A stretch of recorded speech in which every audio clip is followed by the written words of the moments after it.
Televizija PN.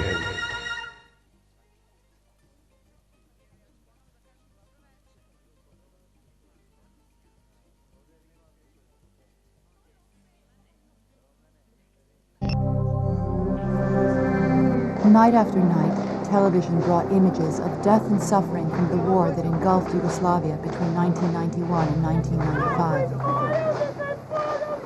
When the fighting stopped, NATO countries, particularly the United States, eagerly claimed credit for ending the war. The lesson learned, many said, was that there should be early intervention in ethnic conflicts, and preferably by NATO. But did the West prematurely take credit for ending a war it had helped create? Did misguided Western intervention actually transform a small brush fire in the Balkans into a major civil war? I think that what the international community on the whole, the Europeans and the Americans and the United Nations have done, on the whole, made it sure there was going to be a conflict. The intelligence community was unanimous in saying that if we go ahead and recognize Bosnia, it will blow up.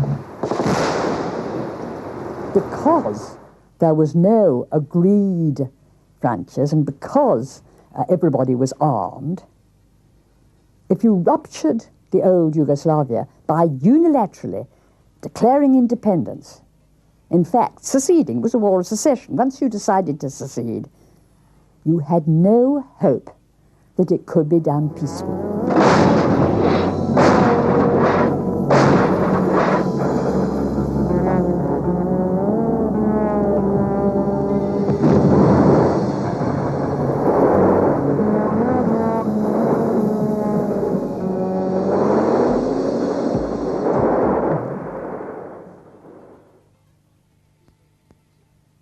Early 1990 had brought a brief moment of hope and optimism to Europe as the Berlin Wall crumbled and the Cold War ground to a halt.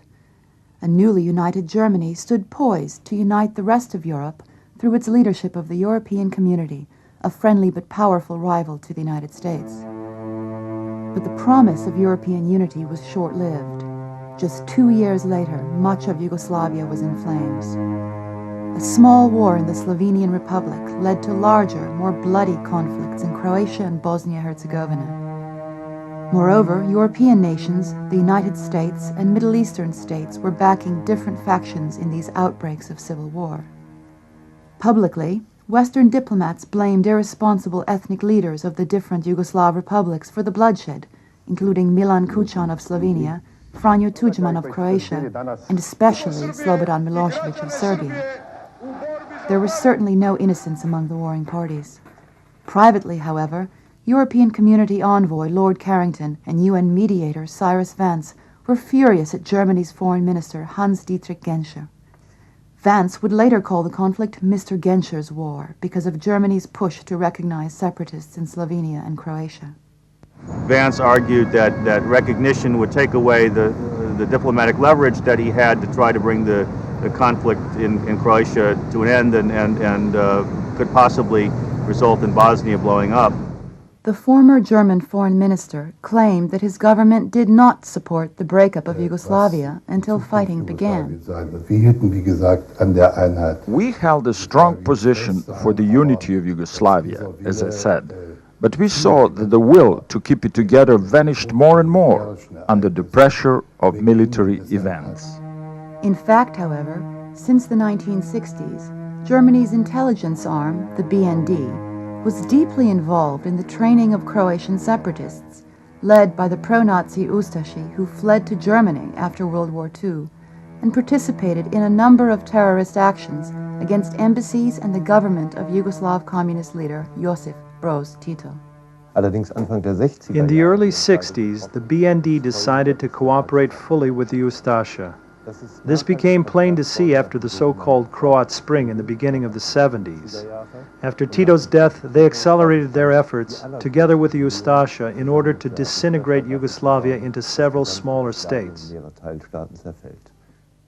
Germany's crucial role in supporting Croatian separatists is confirmed by Anton Duhacek, the former director of Yugoslav counterintelligence, who was himself a Croat. Evo, njemačka strana je tražila jednu apsolutnu... The Germans wanted an absolute and complete subordination of Croatian intelligence that would carry out all that the Germans wanted. And the Germans promised that this would be in the interest of the future independent, free Croatia. On the surface, Yugoslavia seemed better off than its East European neighbors in the 1970s and 80s. The U.S. considered its independent communist leader, Josip Broz Tito, an asset in the Cold War with Moscow. Yugoslavia's economy was propped up with Western loans even after Tito's death in 1980. The carefully staged 1984 Olympics in Sarajevo offered the world the impression of a peaceful, multi-ethnic country working together. Veteran observers, however, could see trouble below the surface. I think the first hint I got of a violent breakup was when I made a tour of all of the republics in 1983, and I heard a lot of sort of separatist sentiments in several of the republics, especially Slovenia and Croatia, but not only. And some very threatening remarks were made in the course of my conversations about what we would do to them and so on. By themselves, neither Slovenia nor Croatia had the diplomatic or military power to actually separate, to challenge Yugoslavia's federal army, which was the fourth largest in Europe. But Germany provided not only diplomatic support, but also weapons, even after an international arms embargo. And I wrote a story about it, which was called The Blockade's a Joke. And so I went and started checking the ports, like Split and the ports along the Dalmatian coast. And as best I could, checking the stuff that was coming across the borders. And there was no limitations. We saw a Croatian MiG-21 shot down in the Kocayene, which the Croatians said came from former Yugoslav Air Force stocks. In fact, it was clearly from East German Air Force stocks. It had the East German radar warning receivers on board. So we know that these weapons are coming from the former East German stocks, so that they're, if you like, slightly disguised in the sense that they don't look like West German weapons, but they are coming from West Germany, obviously with the West German government's blessing. There can be no other way in which heavy weapons can be supplied like this. While separatist forces were being armed, Germany was, at the same time, warning the Yugoslav government of Ante Marković not to use force against separatists. Ante Marković, who was himself a Croatian, presided over a divided government which was unable to stand up to German pressure or rally his government for the challenges ahead. He never lined up, coalition support. He always flew solo. So, he could be welcomed in the White House, and was, but he didn't have any backing at home. So in that sense, he was a real failure, and a disastrous one in that he preserved the fiction that Yugoslavia was holding together. The Yugoslav Federal Army, which held the country together, now became a target for those who wanted to break it apart. At a Croatian separatist rally in Split in May of 1991, demonstrators strangled a young soldier of the Federal Army and then tossed his dead body onto the street. This and similar events seem to bear out predictions by the U.S. Central Intelligence Agency. The CIA said in 1990, October, that Yugoslavia faced breakup, probably violent, as early as 6 months from the time of the report. And nobody paid any attention to it in the higher echelons of government. By June of 1991, however, U.S. Secretary of State James Baker decided to make one attempt to prevent a disaster. He flew to Belgrade, the capital of Yugoslavia, to confront leaders of the 6 republics. He said, don't any of you take steps that are not agreed on by the others.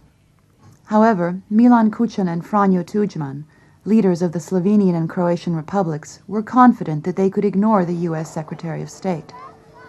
They declared their independence just days later, on June 25th, because they could count on the support of German Foreign Minister Genscher and Austrian Foreign Minister Alois Mock. The cycle of violence which would destroy Yugoslavia began when Slovene President Milan Kučan ordered his troops to seize customs posts on the Yugoslav borders with Austria and Italy and the Slovene capital of Ljubljana. Yugoslav flags were taken down and replaced with Slovenian flags. And the Slovenes thought they had a right to take down those flags. The end of an internationally recognized frontier. And I don't think that for a moment Belgrade expected there would be violent resistance. To avoid violence, Yugoslav Army General Andrija Rašeta had phoned Milan Kučan privately to let him know that many Yugoslav Army troops responding to this challenge of federal authority were not even carrying live ammunition. But in fact, the Slovenes had prepared themselves. They were getting a lot of encouragement from across the way, from Vienna and from the Germans too. And they foresaw that they could make a very big international case by having what they called a war of independence. It was nothing of the sort. German Foreign Minister Hans-Dietrich Genscher flew to the Austrian border with Yugoslavia to join President Kučan and warned the Federal Army against efforts to maintain control of federal borders. Kučan ordered his forces to fire on Yugoslav Army troops, including those who carried no live ammunition. Faced with international opposition led by Germany, Yugoslav President Marković ordered the Federal Army to withdraw from Slovenia without a serious attempt to counter separatist forces. Slovene leaders conducted a masterful public relations effort. Foreign reporters were kept occupied in an underground press center with briefings that suggested that Slovene forces had defeated the fourth largest army in Europe. Journalists in the press center routinely reported as news fanciful briefings from Slovene officials on various battles, including some that had never happened. What was going on in Slovenia, where the Slovenians declared independence and set up customs posts on the road, tended to be seen and portrayed on television as the Yugoslav army acting aggressively against Slovenia as opposed to the Slovenians declaring independence. The manipulation of the foreign press corps set the tone for new wars of secession in Croatia and Bosnia. Repeatedly, the JNA was described as an occupying force, dominated by Serbs. The reality was different, however. The Army's Chief of Staff, Veljko Kadijević, was half Croatian, half Serb. Air Force Chief Zvonko Jurjević was Croatian, and the commander of the Navy, Stane Brovec, was Slovenian. And the Federal Army had held Yugoslavia together under Tito without creating any protests about human rights. Tito insisted on an ethnic balance, and in the localities it was composed of the people of that area. It was absurd to call it an army of occupation. And we, the West, should have recognized it until there was an agreed arrangement for a dissolution of a state which had been Yugoslavia and which might take years or decades or perhaps be impossible. Until then, it had to be recognized these were the internationally recognized frontiers. If German and Austrian leaders still believed that Slovenia and Croatia could be separated from Yugoslavia without a wider war, the Americans strongly believed otherwise. Because we said, if Yugoslavia does not break up peacefully, there's going to be one hell of a civil war. It nevertheless broke up non-peacefully. It broke up through the unilateral declaration of independence by Slovenia and Croatia and the seizing by these two countries, republics, of their border posts, which was an act of force and which was an act that was in violation of the Helsinki principles. But the European powers and the United States ultimately recognized Slovenia and then Croatia and then Bosnia as independent countries as and admitted them to the United Nations. The real problem was that there was a unilateral declaration of independence and a use of force to gain that independence rather than a peaceful negotiation of independence, which is the way it should have happened.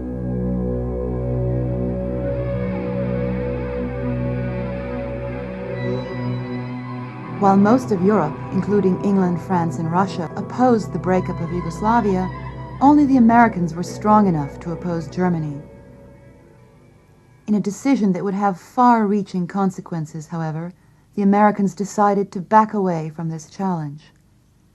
George Kenny, who would later resign in protest over policy, was running the U.S. State Department's Yugoslavia desk at the time. Our marching orders were to keep the U.S. out, to avoid taking any responsibility for a solution to the conflict. The analysts could see that the problem would get a lot worse. They also saw that the Europeans weren't going to be able to handle it. Historically, the United States had supported a multi-ethnic Yugoslavia over a 70-year period to stabilize the region and serve as a barrier to German expansion. In reality, Yugoslavia, a union of South Slavic peoples, would never have come together in 1918 without American support from U.S. President Woodrow Wilson. For centuries, the region had been colonized by Austro-Hungary and the Turkish Ottoman Empire. The Austrians, under the Habsburg monarchy, used a policy of divide and rule to maintain control, keeping the Slovenes, Croatians, Serbs, and Muslims at each other's throats, instead of uniting them in their common interests. The Habsburg Empire kept going and held down a large part of what we came to call Yugoslavia, and there was no possibility of a Slav get-together until after the First World War, when the Austro-Hungarian Empire collapsed and the peoples came together and decided to unite. With American support, Yugoslavia was founded in 1918 and survived German attempts to divide it up during World War II. When Yugoslavia's communist leader Josip Broz Tito broke away from the Soviet Union and the Eastern Bloc in 1948, the U.S. stepped in with military assistance as well as international loans to prop up a buffer state between the West and the communist-dominated Warsaw Pact. As the Cold War came to an end, however, Washington declared a new world order which emphasized economic competition rather than anti-communism. So once that containment of the Soviet Union began to disappear as a need with the decline after mid-80s, Gorbachev's economic reforms, the NATO Warsaw Pact talks about reducing arms and force buildup, all of that led to Yugoslavia being essentially irrelevant in its defense posture.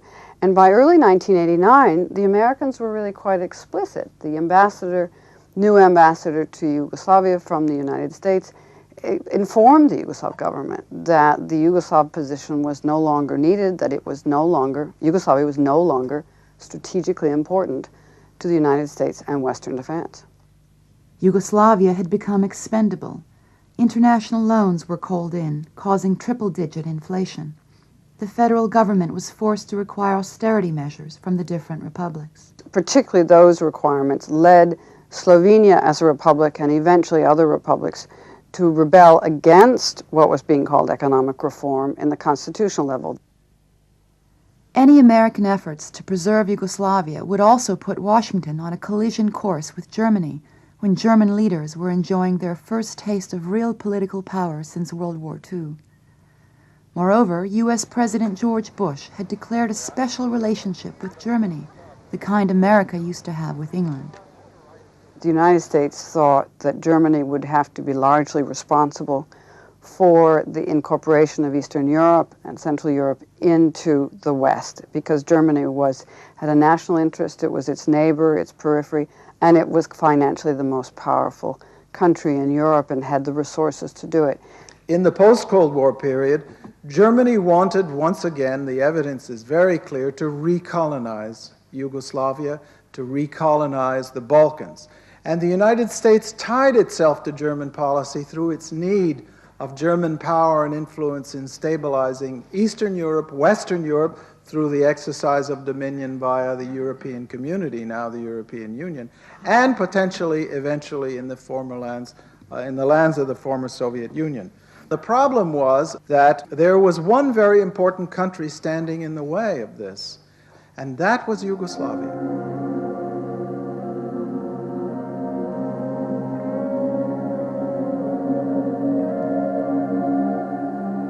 While citizens of Croatia were initially divided over whether to remain in Yugoslavia, the separatists were led by the most extreme elements, remnants of the pro-Nazi Ustaše.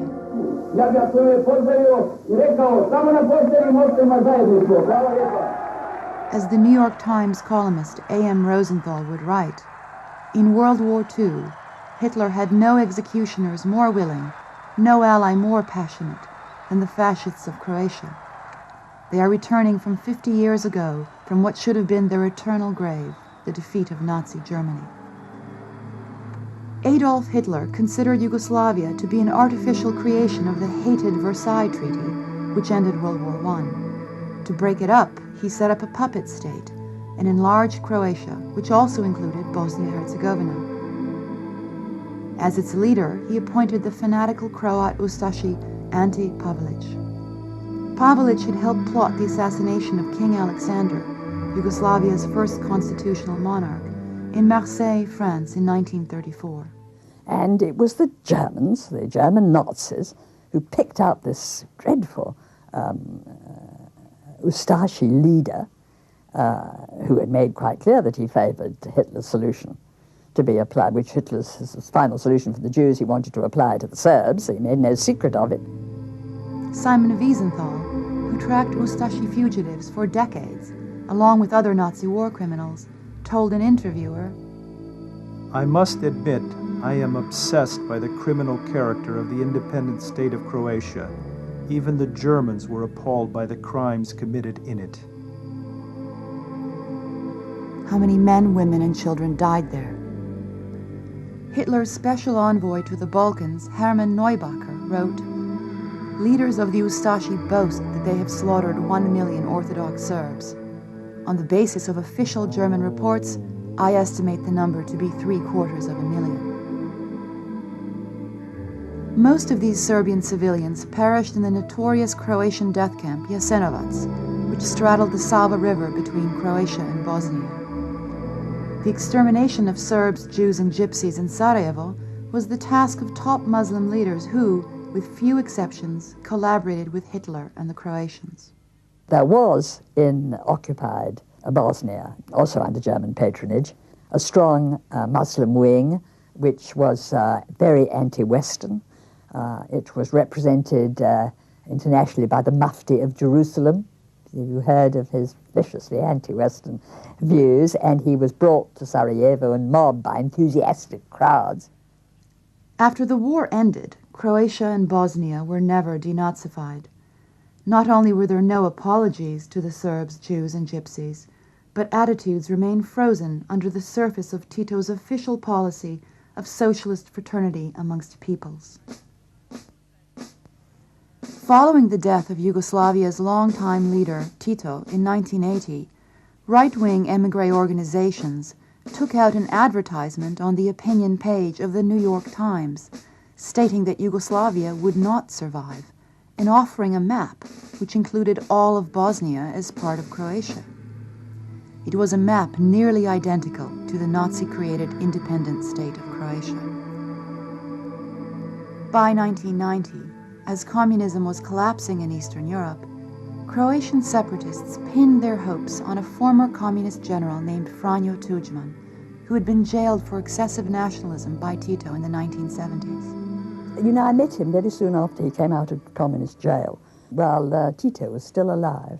He had then championed the racialist nationalist form of nationalism. And when he came out of prison, instead of doing what you would think a dissident would do and say, to hell with the communists, he said, oh, well, it has nothing to do with the regime. It's those horrible Serbs who are oppressing us, and the Serbs are responsible for everything, and the Serbs are guilty, and the Serbs have done it all. Tuđman received important help from outside of Croatia in his rise to power. The German Secret Service was enormously active in Croatia and in all of Yugoslavia, trying in the 80s to build bridges between what were called the national communists, Stipe Mesić, Franjo Tuđman, in Yugoslavia, and the Ustasha revanchist organizations which lived in the diaspora of Croatia, that is to say, all of the people of weight and influence who had fled the former Nazi puppet state in 1945.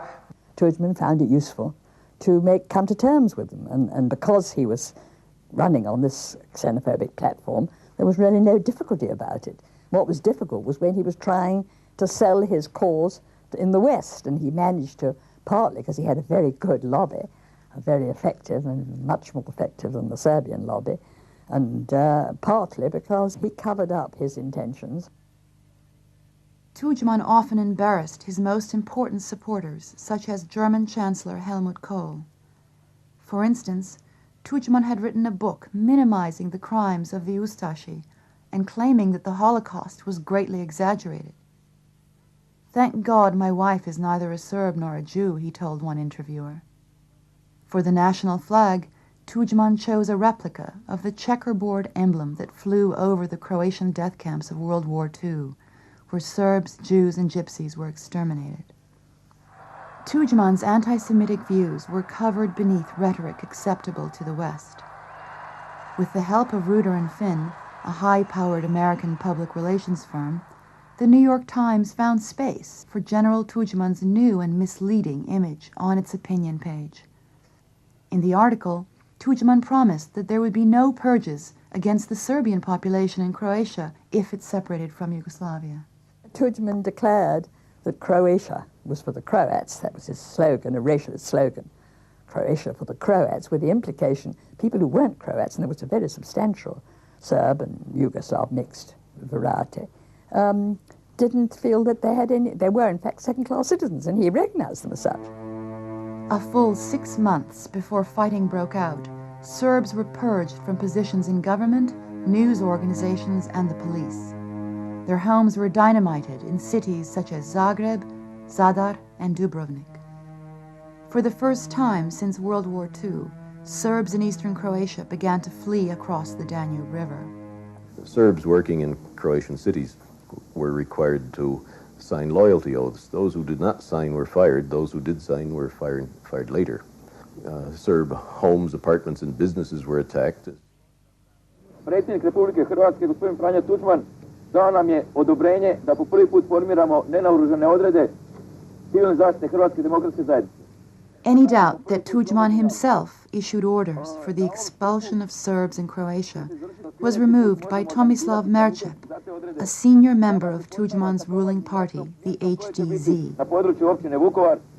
Merčep would later be identified by Croatian police reports as one of 2 Croatian leaders who directed death squads that murdered hundreds of Serbian civilians in eastern Slavonia around Vukovar and Osijek in the fall of 1991. He received little press coverage in the West, but Merčep was, in many ways, the spark that set the fire of war in Slavonia, a disputed region of Croatia where the Yugoslav War began. Merčep's co-leader of the Croatian death squads was Branimir Glavaš of Osijek. Unlike more discreet members of the ruling HDZ party, Glavaš made no secret of his identification with the World War II Croatian Ustaši as he welcomed returning Croatian prisoners of war. While some French intellectuals were hailing Croatia as part of the new Europe, old and familiar forces were at work. Osijek became a magnet for neo-fascist groups fighting with Glavaš. They included British skinheads, German and Austrian neo-fascists, and followers of the French extremist Jean-Marie Le Pen. C'est comme ça que l'on bâtit l'Europe nationaliste. Et vous y allez directement après, demain? Oui, demain nous partons pour Zagreb pour prendre des ordres à l'état-major, mais pas de l'armée croate régulière. Nous allons avec la force de défense croate qui dépend du parti du droit croate, et donc nous partirons quelque part sur le front en Slavonie, je suppose. The United States, which soon adopted Germany's approach to the Balkans, ignored recent history and offered a simple explanation for the fighting which broke out in the predominantly Serbian region of Croatia, which was known as the Krajina. Assistant Secretary of State Richard Holbrooke, who spent the early years of the Yugoslav War as the American ambassador to Germany, represented what became the official American view. The Serbs started this war. The Serbs are the original cause of the war. Those who tried to prevent the war saw it differently. The Serbs in Croatia, and indeed outside Croatia, had a very vivid memory of what happened in 1941-42, when Hitler declared Croatia as an independent puppet state, if you like, and the horrors that went on there and the murders of the Serbs were still a very large number of Serbs were murdered at that time. I mean, hundreds of thousands. And I think it was very understandable that when Croatia declared its independence and promulgated a new constitution without any safeguard for the 600,000 Serbs who still lived in Croatia, that the Serbs were very perturbed about this. From the beginning, the Serbs were blamed, and they were partly blamed out of ignorance because nobody bothered to look back at the history, to put it within its historical context, and to see why the Serbs who lived in Krajina and the Serbs who lived in the area that is called Bosnia-Herzegovina, why, because of their historical experiences, were so hostile to being under Zagreb or under Muslim Sarajevo rule. In World War II, Serbs offered the first serious resistance to Nazi Germany on the mainland of Europe. Later in the war, the Serbian royalists, sometimes known as the Chetniks, organized the largest rescue of downed American pilots behind enemy lines. But U.S. relations with the Serbs deteriorated greatly by 1989, symbolized by the stormy relationship between Slobodan Milosevic, the new leader of Serbia, and Warren Zimmerman, the new U.S. ambassador to Yugoslavia. I think Warren came out of Vienna from his last post as an ambassador dealing mainly with human rights, and his first action as ambassador was to go to Kosovo and embrace the Kosovo separatist leaders. And this automatically offended the relatively new Serbian leadership under Slobodan Milosevic. By the late 1980s, ethnic unrest in Kosovo had already set the stage for the breakup of Yugoslavia. For Serbs who first inhabited the area in the 7th century AD, Kosovo was the cradle of their civilization, their Jerusalem, and home to their most revered monasteries. A bit of history, unfortunately, is required here. The Albanians pushed Serbs out in the 19th century. The Serbs started pushing Albanians out around 1904. The Albanians surged back in World War II under Italian protection and pushed Serbs out. When the war ended, however, Marshal Tito decided to keep the Serbian refugees from returning to their homes in Kosovo. As a result, Serbs lost their majority in the province. Tito is very guilty of that particular drama of Kosovo. He made it much harder to solve, in fact, almost impossible. To keep a restive Albanian population within the Yugoslav Federation, Tito's 1974 constitution gave Kosovo autonomy as a province of Serbia. However, the autonomy was badly abused by Tito's Albanian communist cadres, who permitted a campaign of violence to drive out the remaining Serbian population. Life was made extremely difficult for the Serb minority, and it was here that the Kosovos began to push to have a pure, all Albanian, meaning racially pure, Kosovo in the areas where there were very few Serbs anyhow. They were pushing them out. And the Serbs used the word that it was ethnic cleansing, and that's what it was. Homes of Serbs were appropriated by Albanians. Orthodox Christian cemeteries and monasteries were desecrated. By the late 1980s, the Serbian population of Kosovo had gone from 50% at the start of World War II to just 10%. At this time, Slobodan Milosevic emerged as the voice of Serbian discontent over Kosovo.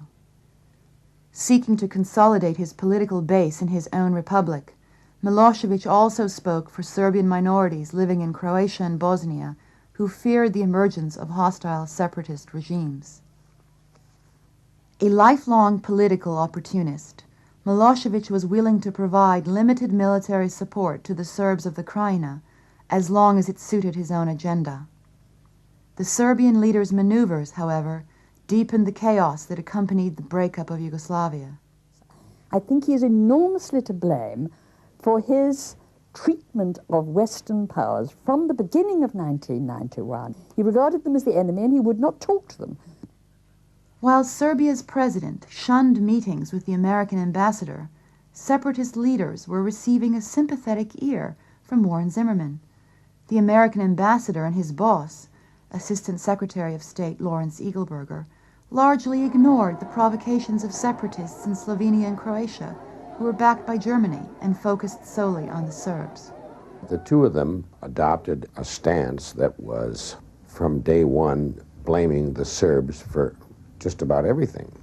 The Serbs were the target of all of the actions of the United States of America from the beginning.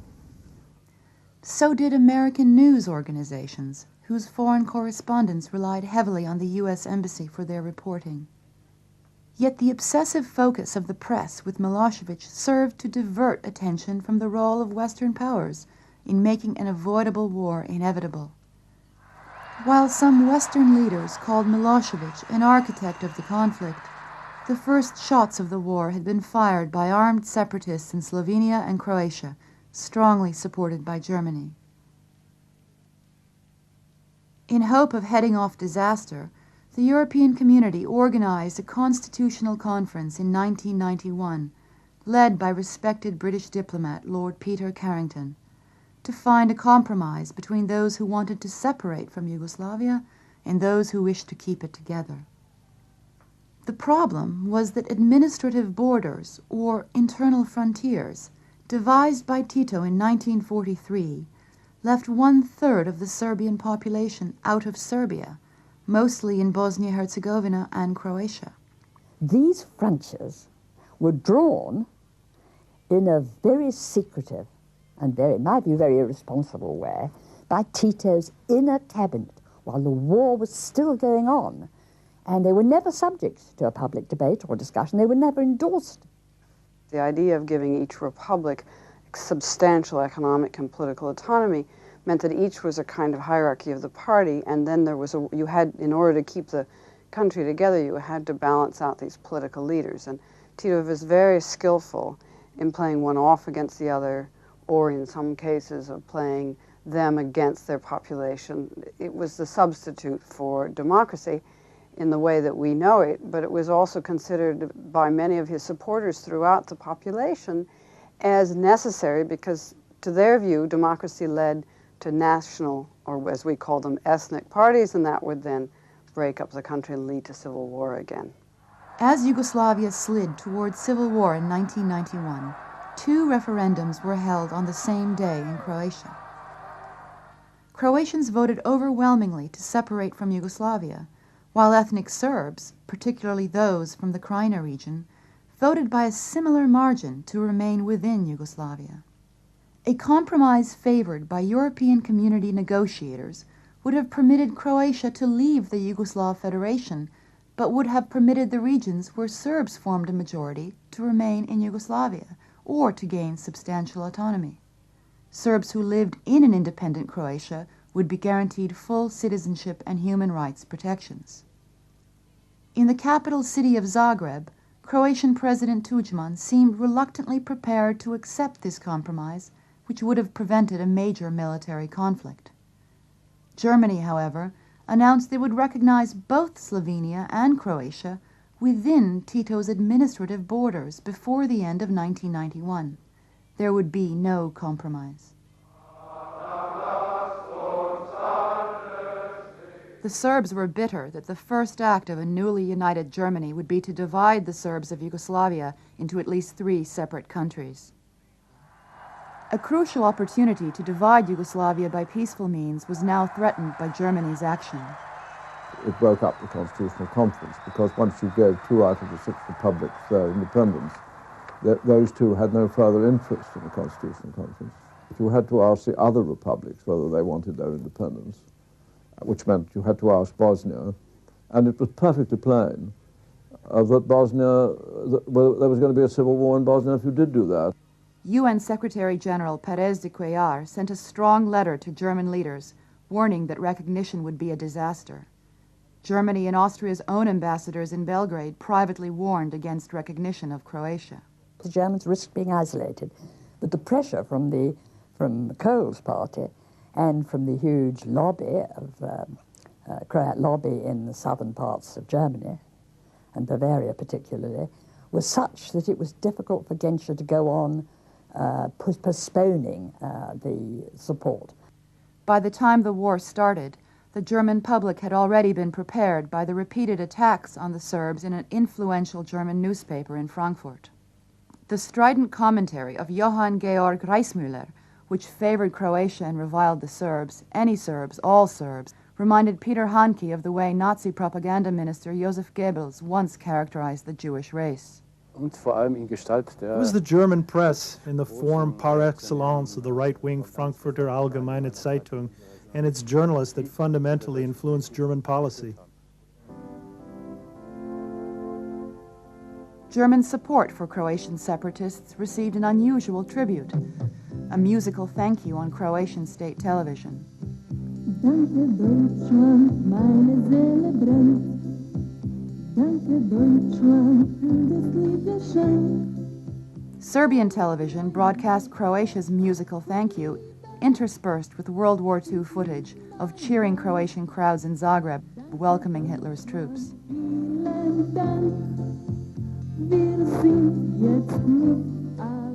All sides used propaganda, but Serbian propaganda was aimed at the Serbian population to bolster Milosevic's power base. By contrast, Croatian propaganda was designed to win international support.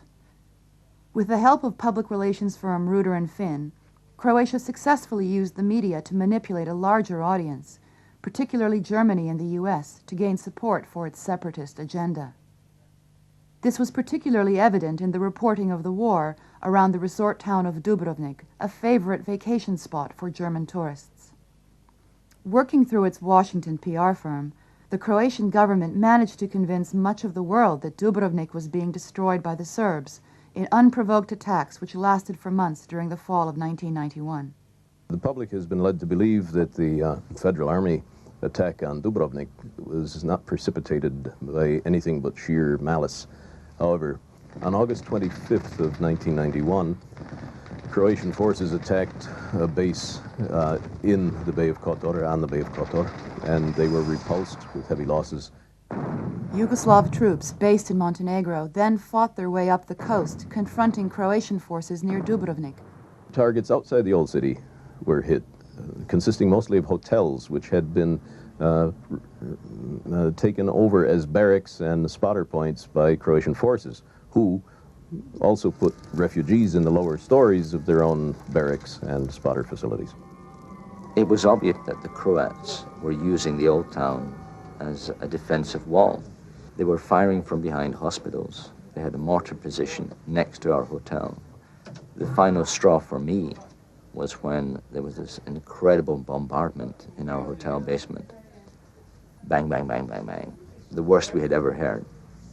And I was furious, and everyone else was panicking.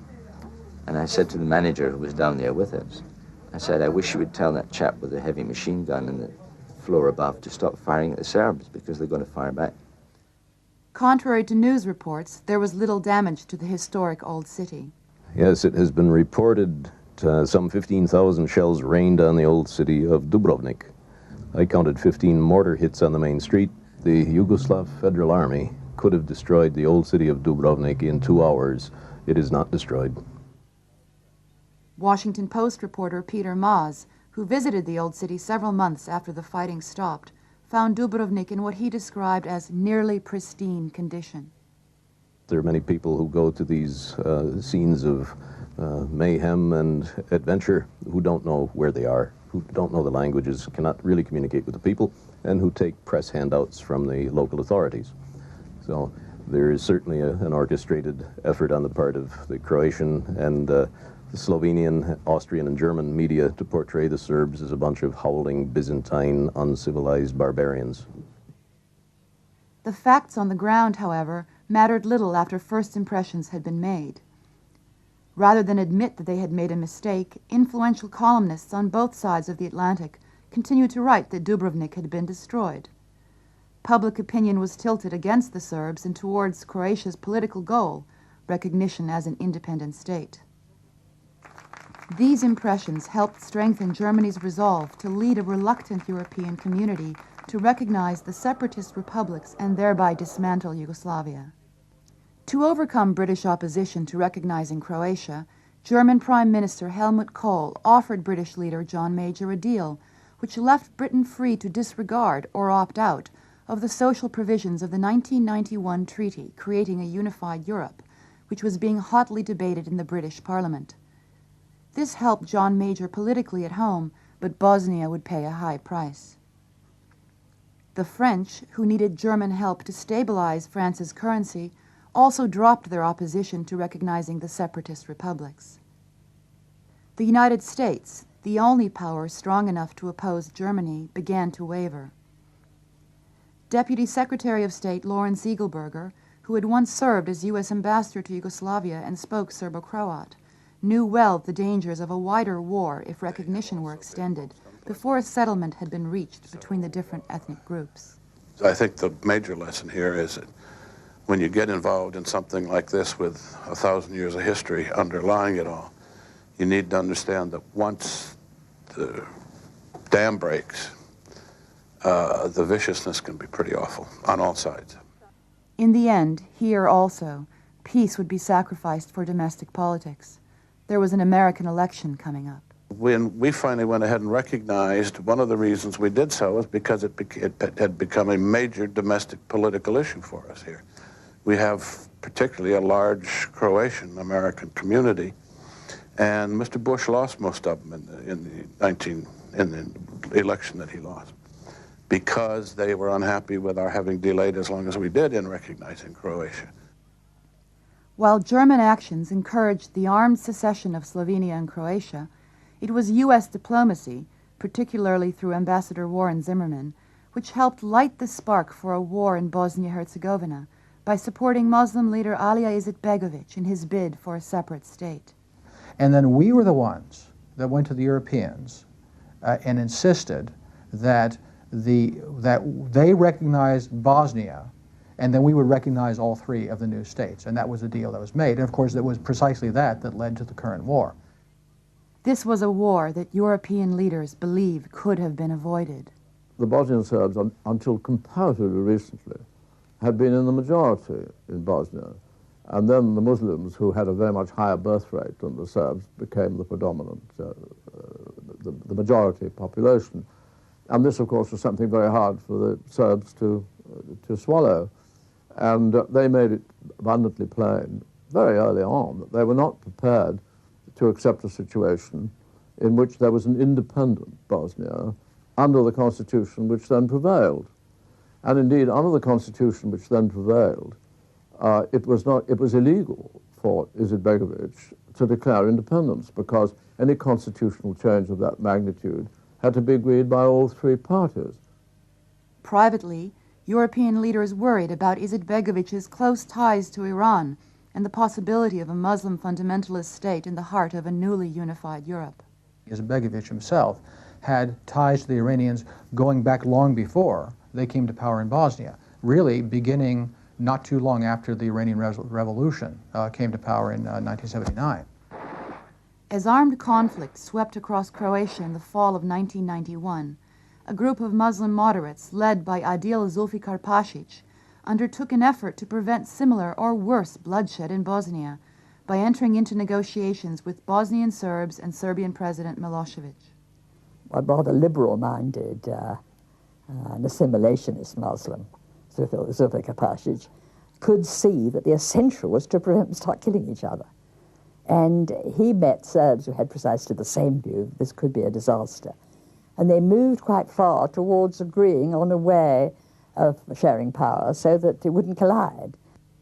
Izetbegović joined the negotiations, and an agreement was ready for signing that specifically guaranteed that Bosnia would remain a unitary republic which would be given equal status to Serbia within a revamped Yugoslavia. Izetbegović seemed to indicate his acceptance, but then abruptly broke off negotiations aimed at preventing a war. Izetbegović did what Zulfikar Pasić calls a stab in the back, because he went on television without telling Zufar Pasha he was going to do this, and accused Zufar Pasha and the Serbs who negotiated this deal as selling out and traitors to Bosnia. And this, you know, was a terribly dangerous thing to do in 91 and should have put everybody on warning against the kind of peace-loving, multi-ethnic, etc., that he and his followers are always giving towards Western journalists and Western politicians. In his book, The Politics of Diplomacy, then Secretary of State James Baker wrote that Ambassador Zimmerman strongly advised him to recognize Bosnia. Recognition of Bosnia, however, violated the most basic diplomatic norms. For a government to be recognized, it must be in full control of its territory, it must have clearly established borders, it must also have a stable population. Not a single one of these essential conditions existed in Bosnia in February of 1992, when Zimmerman made his recommendation. U.S. intelligence analysts predicted that recognition would lead to war. Even the Germans thought that recognition of Bosnia would be a serious mistake. Nein, es hat eine Meinungsverschiedenheit gegeben. We did have some different opinions in early 1992, as the Americans supported the recognition of Bosnia, whereas we, the Europeans, believed that we should first establish a framework for the whole region. So basically the policymakers ignored the analysts, and by late January, early February, U.S. policy had come around to the view that we would recognize Bosnia, and we wanted the Europeans to recognize Bosnia along with us. So from mid-February on, we were pushing the Europeans hard to recognize Bosnia, and we were thinking about how we would do that and have the U.S. recognize Croatia and Slovenia at the same time. With American support, recognition of a separate Bosnian state was now inevitable. Lord Carrington tried to avert disaster by appointing Portuguese President José Kocayene to find common ground among the Serbs, Muslims, and Croats before an independent Bosnia was recognized. I asked him to go to Sarajevo and to Lisbon and to have talks about with the three parties in Bosnia to see whether or not some agreement could be reached with a unitary state. I mean, an independent Bosnian state, but in some sort of federal idea in which you've got the three communities to agree. The Bosnian Serbs, Croats, and Muslims all signed the pact known as the Lisbon Agreement on March 18, 1992. This set up a central government of Bosnia-Herzegovina and 3 ethnic cantons on the model of Switzerland. It was the last chance, I think, of trying to preserve Bosnia before the war broke out in earnest. If the Lisbon Plan had been adopted, British author and BBC journalist Misha Glenny wrote later, the war in Bosnia probably would not have happened. But 2 days after signing it, following a meeting with American Ambassador Warren Zimmerman, Izetbegovic changed his mind and disavowed his signature. Izetbegovic turned around and reneged, as he's reneged on other things. Zimmerman later acknowledged to David Binder of the New York Times that Izetbegovic had reluctantly signed the agreement to gain European recognition. More than a year after the bloodshed began in Bosnia, Zimmerman also admitted that the Lisbon Plan was not bad at all, but recalls telling Izetbegovic, if you don't like it, why sign it? Zimmerman told Izetbegovic, look, why don't you wait and see what the U.S. can do for you, meaning we'll recognize you and then help you out. So don't go ahead with the Lisbon Agreement, don't accept the Kocayene plan, and just hold out for some kind of unitary Bosnian state. So this is a major turning point in our diplomatic efforts. The American administration made it quite clear that they thought that the proposals, the Kocayene and my proposals, were unacceptable. With no agreement amongst the Muslims, Serbs, and Croats, and with all sides mobilized for war, the European community voted, as the U.S. insisted, to recognize Bosnia on April 6th, along with Slovenia and Croatia.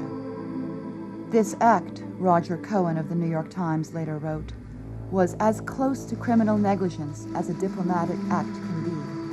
Indeed, international recognition and the outbreak of the Bosnian War were simultaneous. The world put light to the fuse.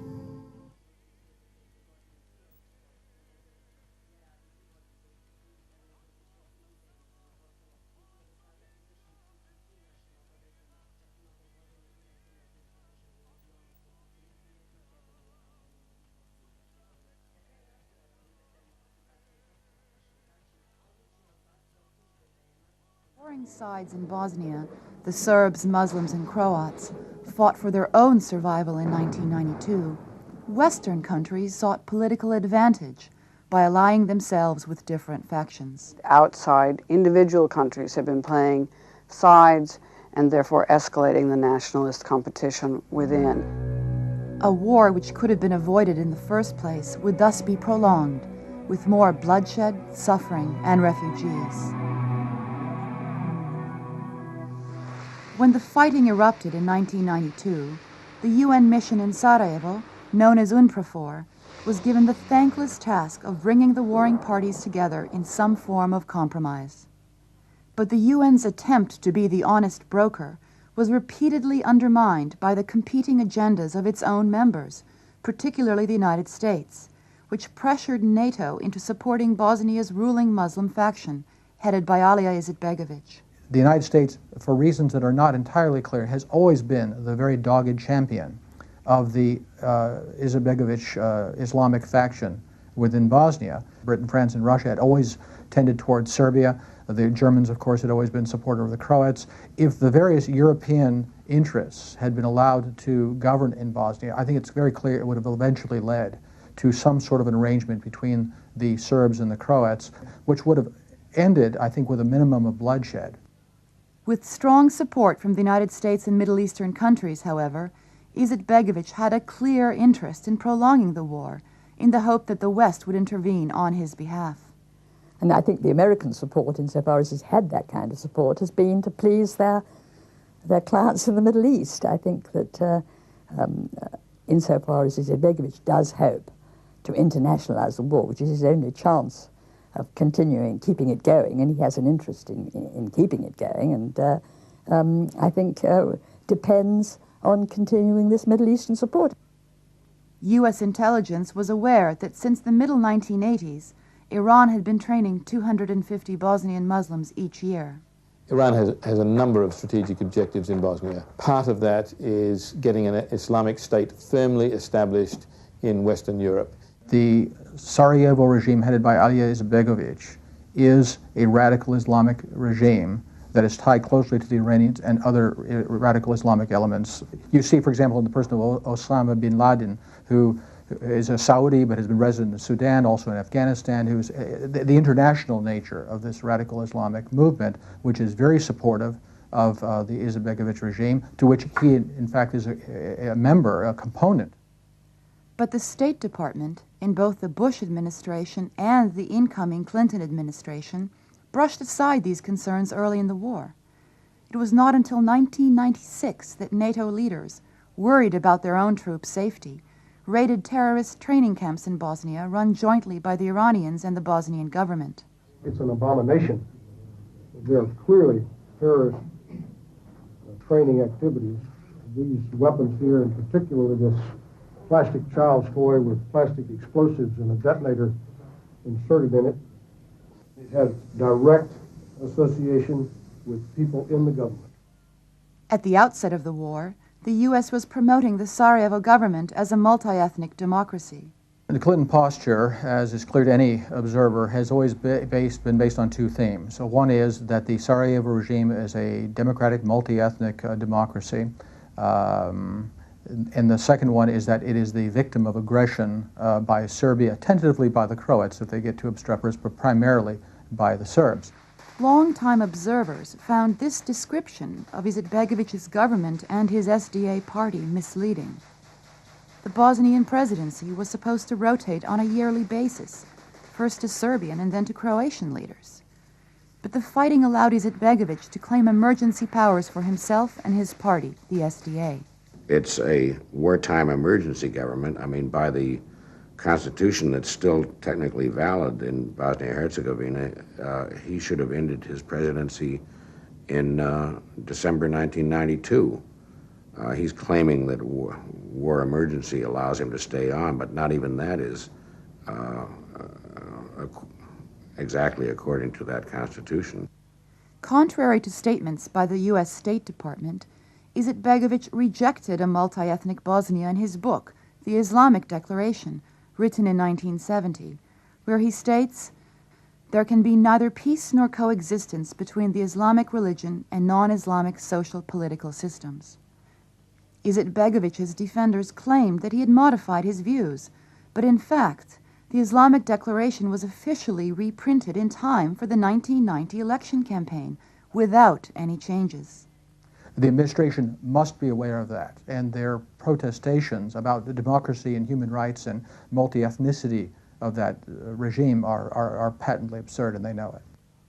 Izetbegovich further identified himself with extremist views in 1990 when he gave an interview to a magazine which celebrated Muslim World War II collaboration with Nazi Germany. The cover of the magazine pictured Serbian leaders with severed heads. There are no Croats or Serbs visible in that Izetbegovic government with any real authority. The Bosnian army, as it calls itself now, is mainly Muslim, Muslim manned, Muslim officered. I don't want to give you the impression that I think all the people who are fighting on Izetbegovic's side in this army are all of them fighters of the Holy War and Mujahideen. They're not. I think that a great many of them just feel, you know, they belong in Sarajevo and they're appalled by the attacks that have had during the war against Sarajevo. And there are lots of young people who really genuinely believe they're fighting for a society in which all Bosnians can live together, and genuinely are multi-ethnic. But they are fighting in a cause which is to make Izetbegovic president of the whole of Bosnia-Herzegovina, which is not a Muslim country. It's mainly Christian, as you know. If you put the Serb Orthodox and the Catholic Croats together, you have a majority, an absolute majority. And it's ridiculous that it should be Izetbegovic's under Izetbegovic's undivided sovereignty. Instead of reaching out to potential allies and presenting their case to remain as part of Yugoslavia, the Bosnian Serbs relied on their initial advantage in weaponry to pursue a military victory. I think it's a civil war. I think everybody in what was Yugoslavia has a case of a sort. I think you can make a case out for the Serbs, you can make a case out for the Bosnians, you can make a Muslims, you can make a case out for the Croats. But the difficulty is that they all were so extravagant in what the reactions to what all the others did.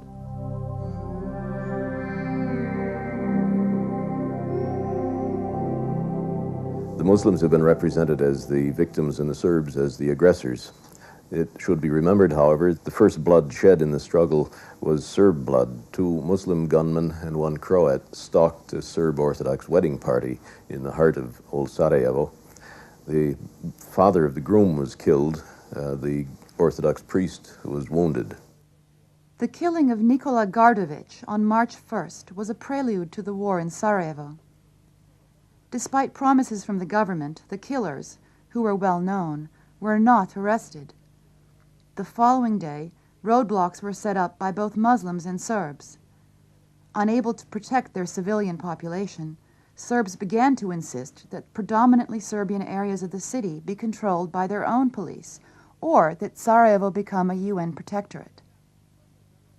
Muslims insisted on the Izetbegovic government's right to control not only Sarajevo, but all of Bosnia. To get the West to intervene, they needed to persuade Western public opinion that the Serbs were aggressors. If you know the history, which most reporters don't know, you can very easily see them as the aggressors. And the American press corps, the diplomatic corps, and also the foreign correspondents themselves are heavily influenced by what is said and what is done in Washington, D.C. What the State Department says is the most important thing. In his autobiography, U.S. Secretary of State James Baker says that he instructed his press secretary, Margaret Tutwiler, to help Bosnian Foreign Minister Haris Silajic utilize Western mass media to build support in Europe and North America for the Bosnian cause. But at the Times and the Post, and at the networks, big TV networks, there was clearly a pro-Bosnian Muslim bias. They were buying much of what the Bosnian Muslims said, and they were egging their reporters on because it made a better story. It's a simpler story if it's a Serb Holocaust against the Muslims than if it is a civil war with atrocities on both sides. Even if we find out when there's a real reckoning of what happened, that a preponderance of, or a higher proportion of the atrocities were committed by the Serbs, it doesn't mean it wasn't a civil war. It doesn't mean that there weren't two sides of the story.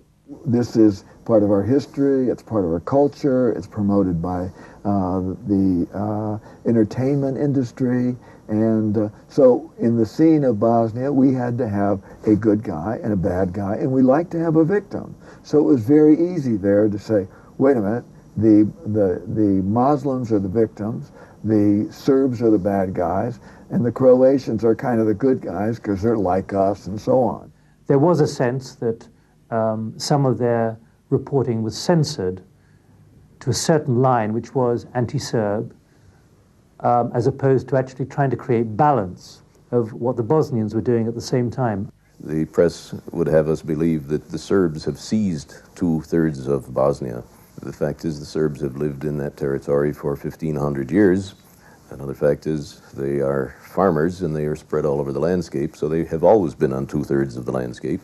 The statement that has become an absolute cliche that the Serbs have taken over 70% of Bosnia. Again, the underlying assumption is that there were no Serbs in Bosnia before the conflict started, when in reality, much of the land of Bosnia was Serb land before the fighting ever began. But the implication is that the Serbs dropped in from some other planet and just took over nearly 2/3 of the country. Based on what he now calls highly biased reporting, Kenny became a hardline critic of the Bosnian Serbs, whom he considered aggressors. In an influential opinion column in the New York Times, Kenny and U.S. Air Force General Michael Dugan argued that Bosnian Serbs should be bombed by NATO. I personally was responsible for perhaps one of the most important things that the State Department did, labeling what was going on ethnic cleansing. I had tried to gin up public opinion, and part of my job was to draft material for the spokesman, Margaret Tutwiler. And she was always looking for inflammatory material. But in any case, my colleague in Belgrade sent me a cable one day saying the Serbs were doing what they described as ethnic cleansing. I thought, okay, this is great. I'll put this into Margaret Tutwiler's noon briefing. And to my surprise, no senior official took the words out. The aggressors and extremists pursue a policy, a vile policy of ethnic cleansing. From that point on, the term ethnic cleansing entered public discourse, but it was not in use before. And I think that that image somehow stuck, and then further down the road, people tried to convert that into an image of genocide, which doesn't really correspond to reality. The reality was that all sides had been carrying out ethnic cleansing since the beginning of the war. And there's ample evidence that that's going on in all sides. It's going on in the United Nations protected areas. It's going on in the areas of Bosnia. Media perceptions influenced policies in Western countries towards Bosnia in ways that widened and prolonged the conflict. The one force capable of keeping order in Bosnia might have been the Yugoslav army, based in Sarajevo, which had the officers, men, and equipment to counter the many militias, Serb, Muslim, and Croat, that formed in the spring of 1992. General Kadijevic tried to do just that in meetings with leaders of all sides. However, under the threat of sanctions and pressed by the U.S., the JNA was forced to demobilize. In Sarajevo, most of the heavy weapons fell into the hands of Serbian forces, while in other areas, Croats and Muslims inherited JNA weapons and armament factories. Instead of a standing army which could be held accountable for keeping order, a lightly armed force of UN peacekeepers was given the nearly impossible mandate of separating the warring sides. UN General Louis Mackenzie criticized Serbian forces for their use of heavy artillery in areas of Sarajevo, but he also wrote later that most of the 19 ceasefires he had negotiated were broken by Muslim forces because their policy was and is to force the West to intervene. There was an obvious short-term advantage in perpetuating the fighting in some areas in order to encourage the world to intervene. I don't think that's an illogical deduction at all, and I think most people would agree with that. The fighting in Sarajevo was described by news organizations as a siege, but the reality was that of a divided city with front lines that changed little in the course of the war. Serbs fired from areas they held into areas controlled by Muslims, while Muslim forces fired into areas controlled by Serbs. And I think people don't really understand that, in fact, Serbian community in Bosnia suffered in exactly the same way that the other two communities suffered. Veteran military correspondents, such as Colonel David Hackworth of Newsweek, observed that with 300 tanks at their disposal, quote, taking out Sarajevo would be easier than sliding down a greased pole. General Mackenzie agreed that the Serbs could have captured the city in a matter of days early in the war, if that had been their intention. Bearing in mind the ex-JNA equipment that was there, and the, as admitted by the presidential side, the overwhelming superiority in gunnery and in tanks that was available in Lukovica, then certainly a very formidable assault could be made against the city with a fairly good chance of success. Many observers wondered why a government under siege would shell its own airport.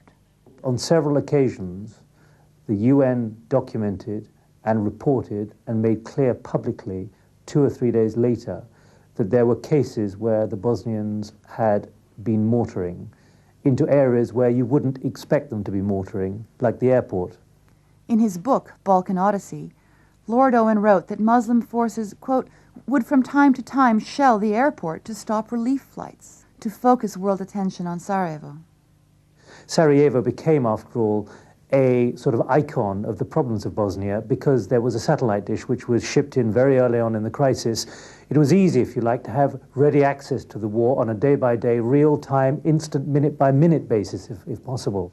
And what was going on in Sarajevo was somewhat posturing for the international media. Whether we like it or not, the presence of CNN, ITV, BBC, and the Sky News Network and many others, it was an intimidating factor for any military operation going on in Sarajevo that would be seen by the world, and the world would pass judgment based on what was going on in Sarajevo. As a soldier, it probably made a lot of sense to tie up the media in Sarajevo, and then whatever your objectives were in the rest of Bosnia could be done without the presence of the media. The first serious atrocities in Bosnia took place outside the capital before fighting in Sarajevo began. The first massacre of the war, which was carried out on March 26th in Sijekovac near Bosanski Brod in northern Bosnia, was ignored by Western news organizations. Interestingly, the slaughter of 5 Serbian families and the burning of the village by Croatian forces was reported by the pro-government Sarajevo newspaper Oslobođenje. A week later, on April 2nd, Croatian forces captured the town of Kupres in central Bosnia. After the town was recaptured, Serbian television offered footage of Serbian soldiers and civilians who had been mutilated to Eurovision in Geneva for worldwide transmission. But they were turned down by officials in Geneva who said they already had the story from the Croatians. The Serbs have been fragmented in their response to the media. They were hampered in the first instance by the fact that the television uplinks were in Sarajevo and Zagreb, and they were not able to get their message out in the first stages of the breakup of Yugoslavia. But since then, they were slow to learn how to use the Western media. In a murky, complicated, violent situation, it's a lot easier for a lazy reporter or a lazy editor to get it from the press agents. And the Bosnians had a better press operation, pure and simple. Reports of Serbian atrocities in cities such as Prijedor in northern Bosnia and Zvornik on the Drina River were broadcast repeatedly in Western countries.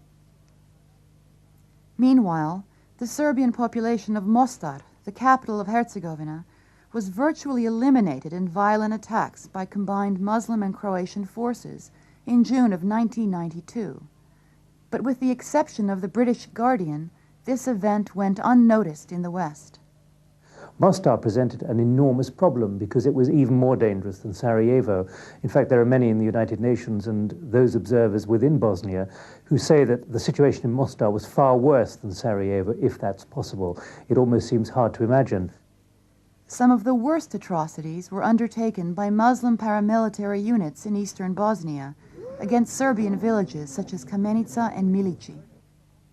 bloody Serbian reprisals in Srebrenica made international headlines in 1995, but for the first 3 years of the war, Srebrenica was the stronghold of Muslim warlord Nasser Oric, who drove out the Serbian population and carried out scores of massacres against surrounding villages, including the killing of 500 Serbian civilians on Orthodox Christmas Eve in 1993.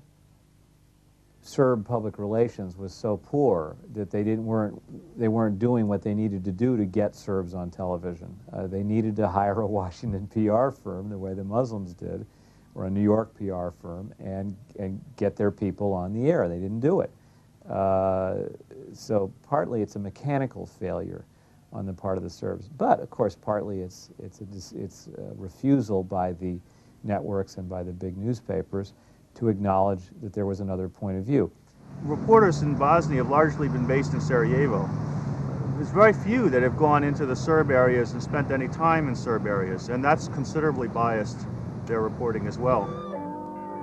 When news did emerge from the fighting in the Bosnian countryside, it was sometimes dangerously misleading. Brutal conditions in 2 Serbian-run prison camps, Omarska and Karaterm, were brought to public attention in early August of 1992 by Newsday reporter Roy Gutman. Gutman would later win a Pulitzer Prize for his work. But his use of the term death camps was unjustified in the view of Holocaust historian Simon Wiesenthal and a number of other journalists. When the first stories came out about concentration camps, we really knew no more than the press had indicated. But then the State Department didn't make an effort to go and independently verify what had happened. So we were really left with this impression of mass killing, which turns out in retrospect to have been quite incorrect. Roy Gutman's journalistic standards and use of second-hand witnesses was questioned in a well-documented investigative article by journalist Thomas Deichmann in the German publication Die Woche. Much of Gutman's information came from Jadranka Cigelj, a Croatian woman from Prijedor. Cigelj was an official of a German-based front group for a variety of neo-fascist organizations, including the German Nationalist Party and the present political arm of the old World War II Ustashi. Jadranka Cigelj's accounts of rape and mayhem by Bosnian Serb forces attracted much media attention in the West, including from ABC anchorman Peter Jennings. Omarska. There, many of the prisoners were tortured. The women were raped. One of the women was Jadranka Cigelj. But crucial details kept changing in her accounts of events at Omarska and Prijedor. If you look at Roy Gutman's article about her, she blames the camp commander in Omarska, a guy called Zirko Mejahic, as having raped her. And she blames tells another few names as well. But in other eyewitness reports, she accuses different Serbs having raped her in Omarska, which again raises questions about her credibility. It became clear that she tells different stories to different people, and that raised for me quite important questions about the role of the media and the question about the sources you're going to use. The War Crimes Tribunal in The Hague, which investigated these charges, came to a similar conclusion when they declined to use Cigelj to testify on events she claimed to have witnessed. Charges against the commander of Omarska were quietly dropped by the War Crimes Tribunal several years later. Several weeks after Roy Gutman's sensational articles were published, a major interagency intelligence report by the U.S. concluded that while serious abuses had taken place, there was no evidence of organized mass killing. We can be fairly certain that there hasn't been mass killing in the concentration camps. There's just no evidence of that whatsoever. The International Committee of the Red Cross, known as the ICRC, stated officially, quote, Serbs, Croats, and Muslims all run detention camps and must share equal blame. The Muslims were running camps, and the Croats were running camps, and the ICRC in that same week had a delegation going around looking at camps run by all sides, and there were abuses taking place on all sides. Ironically, the first mention of the phrase concentration camp occurred in the New York Times 2 months earlier, referring to a Muslim-run facility near Konjic. Times reporter John Burns noted that the UN confirmed that Serbian civilians who survived a Muslim massacre were being incarcerated in a railroad tunnel.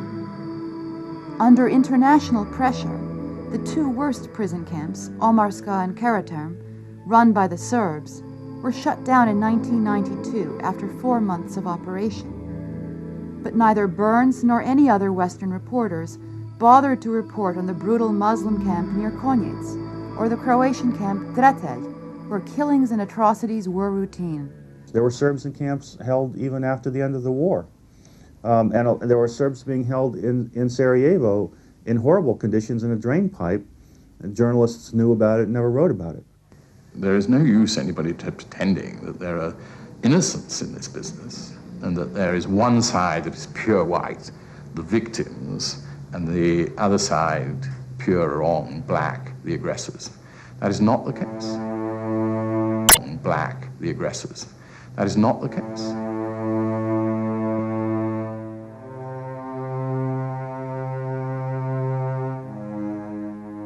Lord David Owen came to Bosnia-Herzegovina in August of 1992 to replace Lord Carrington as mediator for the European community and with a reputation as a hard-line critic of the Bosnian Serbs.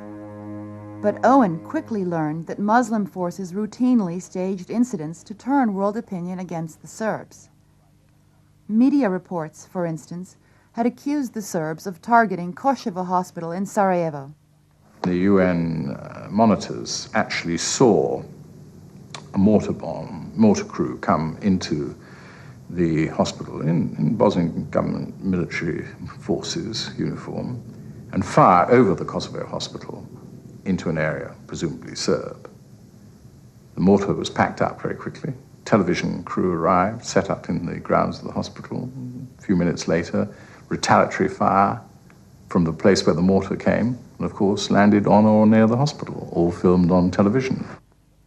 Owen learned a strongly worded letter had been sent to the government of Alija Izetbegović by the UN commander in Sarajevo, General Philippe Morillon, stating, quote, "I now have concrete evidence from witnesses of this disreputable and cowardly act. I must point out to you the harm that such blatant disregard for the Geneva Convention does to your cause." But there was, in fact, little damage to the Bosnian Muslim cause, because the UN did not make the letter public. When I said to General Morillon, who's, I think, exceptionally able soldier in every way, well, why don't you make this public? He shrugged his shoulders in a sort of Gallic way, and he said, we have to live here. Such caution was warranted. There were 3 attempts against the life of General Morillon, which he attributed to Muslim forces. In his book, The Fall of Yugoslavia, BBC reporter Misha Glenny observed that the majority of UN and relief workers who had died in the conflict were the victims of the Muslim units. The Bosnian government was quick to understand that most of the world viewed them as innocent victims. Throughout the war, they used this perception to undertake offensive actions and then portray themselves as victims. Lord Owen and UN mediator Cyrus Vance found that their efforts to negotiate a compromise to end the conflict were undermined by the propaganda war that targeted U.S. public opinion. In America, they have a press and a television presentation that is still cowboys and Indians, good and bad. They like to see things in simple terms. There's no doubt about that. And it's been helped by some very strongly motivated propaganda. There's a propaganda war as well as an actual physical war. And then there were some spectacular events which made good television and which were used effectively to totally discredit and demonize the Serbs.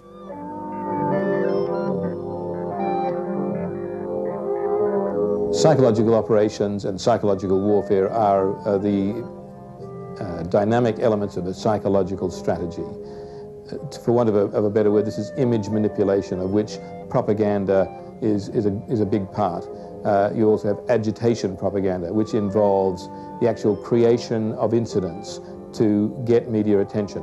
In the Bosnian capital Sarajevo this morning, a moment of terror, just seconds after Serbian mortar shells landed there. The mortar landed within yards of the presidential building where the British Foreign Secretary, Douglas Hurd, was having talks. But the mortar shells were not fired by the Serbs. French UN soldiers and a Canadian sergeant described the incident to Newsweek's military correspondent, Colonel David Hackworth. The Minister of State for Great Britain was meeting with the president of Bosnia, and the minute the ceremony was over, they were rushed into a bunker, and it was mortared. And one sergeant said, "I was watching the Muslims dropping the mortar shells down the tube as they were falling on the president, who was safely in a bunker along with his honor guard." He said the whole thing was orchestrated. An orchestrated incident could not have happened without the participation of Alija Izetbegović. Just 4 days before, on July 13th, a Canadian UN soldier reported a similar staged incident in which a mortar shell killed several children and maimed others. The most important propaganda success for the Izetbegović government took place on May 27th, just 3 days before a scheduled vote on sanctions against Serbia. Blood was pouring down the main street of Sarajevo today. At least 20 men, women, and children were killed, more than 100 wounded, as shells rained down on civilians in the capital of Bosnia. The atrocity by Serbian troops sparked new calls for foreign help for the helpless in Bosnia. Footage of this bloody event from Sarajevo's government-controlled TV station was provided to international news organizations almost immediately after it had happened. Before any investigation had been attempted, Serbs were declared responsible by news organizations from New York to Tokyo. The U.S. government, which was sponsoring a resolution in the UN Security Council to impose sanctions on Serbia, was particularly interested in blaming the Serbs. Muslims are being killed in Bosnia and Herzegovina, and this government has tried to demonstrate to the Muslim world we care about that and want to try to do something about it. But were the Serbs really responsible? A wealth of evidence suggests otherwise. To begin with, Serb leaders were desperately trying to prevent a vote on sanctions and had persuaded Russian Foreign Minister Andrei Kozyrev to negotiate a ceasefire the day before the Breadline massacre. Indeed, no shelling had been reported that day by the UN until the marketplace explosion. More importantly, the physical evidence failed to confirm the initial reports of a Serbian mortar shell. Dr. Borisa Starovic, the dean of the Sarajevo Medical Faculty, who treated victims of the Breadline massacre, wrote later in the American journal Chronicles, quote, "I found it very odd that there were no lacerations or puncture wounds on any of the victims. Neither were there any head or chest wounds, only trauma to the lower extremities. The wounds were obviously not caused by artillery shells. They were the result of pre-planted demolition charges." A classified report by UN Commander Satish Nambiar to UN headquarters in New York, obtained by the London Independent 3 months later, stated that the Breadline massacre and a number of other bloody incidents had in fact been linked to Muslim forces loyal to Alija Izetbegović. Other details confirming a staged incident began to emerge as witnesses came forward. The announcement of free bread had been broadcast 5 times the previous day on the Muslim radio station Hayat. But when the crowd gathered the following day, they were left waiting for bread that never arrived, while Muslim officials blocked off the street, according to witnesses who were standing in the breadline. Bili su pripremljena i sanitetska kola i televizijska i to je sve bilo režirano. Witnesses also observed a 2-person television crew taking cover in a nearby doorway, the entrance to the publishing company Svietlost, just before the explosion in the breadline. They were in position to film the gruesome scene almost immediately. There were suspicions because the media happened to be there. The street had been closed off, then it was open, the breadline formed, and then there was an explosion. In fact, 3 major staged incidents would take place in marketplaces within a 2-block radius of the breadline bombing. Each would affect the international response to the war in Bosnia. We've found in this particular conflict that these incidents occur invariably before a major decision is due to be made by the United Nations, by the European community, or by within the peace talks and something of that nature. So what we have is an incident in which a number of Muslims get killed, the Serbs are blamed, the peace process breaks down. So peace accords are never reached because there is always this incident to break up the momentum. Now, the Serbs have continually got the blame for this. The United Nations has continually responded by saying that these are staged incidents, but the United Nations report doesn't get the same impact as the original event. Sanctions against Serbia would have an effect opposite of what the U.S. had hoped. The Bosnian Serbs intensified the war. Despairing of finding a political settlement, and with time working against them, the Bosnian Serbs were encouraged to use their military might to score a quick military victory. Muslim forces, on the other hand, would be encouraged to prolong the war as sanctions wore down the Serbs. Because they had troops on the ground in harm's way, the UN and the European community were anxious to settle the conflict in Bosnia through negotiations that would involve compromise. Serbs would have to give up land they controlled, and the Muslim-dominated government would have to give up their claim to rule the whole of Bosnia. The Vance-Owen Plan, which was negotiated in December of 1992, would have ended the fighting by an agreement to decentralize power into 10 administrative units that would be dominated by the different ethnic factions. Although Radovan Karadzic reluctantly agreed to sign the plan, the Serbs were unhappy with the fact that they were divided into isolated enclaves that would be hard to defend. But it was American opposition to the plan that undermined the UN and European diplomats repeatedly.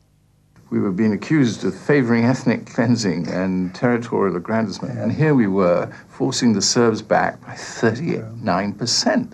Now, I mean, I used to always say, give me an example of any plan that has rolled back an undefeated army that amount. If the UN and the European community had been allowed to bring peace to Bosnia, these institutions would have been strengthened. There would have been less need for American influence and an American-dominated NATO. A European settlement of the Bosnian War would have helped Germany and France in their plans for a Western European Union, which would enable Europeans to defend themselves. Vance-Owen was not made in the United States of America. It was not made in USA. That the Clinton administration was coming in fresh with its own agenda, and the Clinton folks, would decide what was good for Bosnia-Herzegovina, for the Balkans, for the world. And I think that point of view pervaded the incoming Clinton administration. Domestic politics in the U.S. also played an important role. President Clinton's future rival for the presidency, Senator Robert Dole, had been an early supporter of Croatian Muslim and Albanian separatists. I think whatever happens in Bosnia, a large part of the blame is going to be right on the doorstep of this administration, including Secretary Perry. And my view is when you just write off a nation, it's wrong. The Bosnian Muslims could count on Dole to use his considerable influence to oppose administration policy in Congress. By the spring of 1993, the failure to back the Vance-Owen Plan led to savage fighting between Croat and Muslim forces in west-central Bosnia. In America, this fighting received little coverage because it did not involve the Serbs or fit into existing media categories of good and evil. Perhaps the most realistic peace plan to end the war was proposed in September of 1993, the Owen-Stoltenberg Plan, which would have set up 3 republics on the model of Switzerland. The capital cities of Sarajevo and Mostar would have been placed under UN control. The agreement was ready for the signing when Lord Owen learned that the Americans were encouraging the Muslim faction, headed by Izetbegovic, to hold out for an additional 4% of territory. Under pressure from the State Department's hardline faction, headed by America's UN representative, Madeleine Albright, U.S. Secretary of State Warren Christopher assured Izetbegovic that he had American support in his refusal to sign the agreement. The United States clearly sabotaged, to the best of its ability, any European attempts at reaching a negotiated solution. The Americans, not alone, but certainly have been most significant, in my view, of preventing a settlement in the sense that they objected to the particular peace plans thus far. So we have in many ways lost opportunity for what would have been good peace plans. In frustration, UN and European community negotiators invited the Americans to join the peace talks, along with representatives of a much weakened Russia, now dependent on Western aid. But bloodshed carried on as the Izetbegovic government continued to reject new peace proposals, despite favorable conditions for the Muslims. After all, with tacit American support, Muslim forces were increasingly receiving illegal arms shipments from Islamic states, particularly Iran, but also Turkey, Malaysia, Sudan, and Saudi Arabia. French UN soldiers reported to Lord Owen that American airdrops of humanitarian supplies in eastern Bosnia were often a cover to provide illegal arms to Muslim forces. Some European community monitors were also used to smuggle weapons. According to the German TV network WDR, one such monitor was Christoph von Betzold, who served as an intelligence agent of the BND directing special operations. One of the largest smuggling operations involved the use of mammoth American-made C-130 transport planes to bring weapons into the airport at Tuzla, another Muslim enclave which was given official status as a UN safe zone. Our supposition was that an arms delivery had taken place and that given the difficulty of the operation and also that jet fighters had also been seen in the vicinity at the time, that the operation probably involved the United States in some way and that at the very least it was probably an American-sanctioned operation. And indeed that was the gist of our reporting to New York.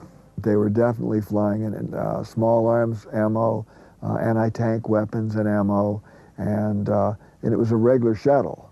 Against overwhelming evidence to the contrary from UN and British intelligence sources, U.S. envoy Richard Holbrooke denied the involvement of the U.S.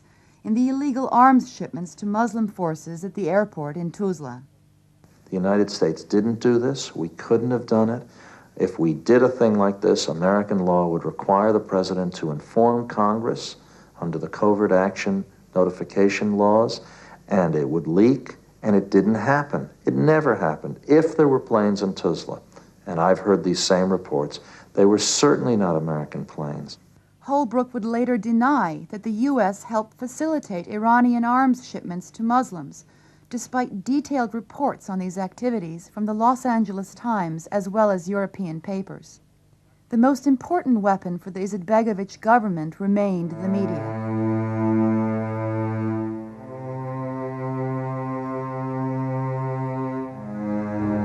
The establishment of so-called safe areas for Muslims, including Sarajevo, provided a trigger for Western intervention. There was nothing safe, however, about these areas.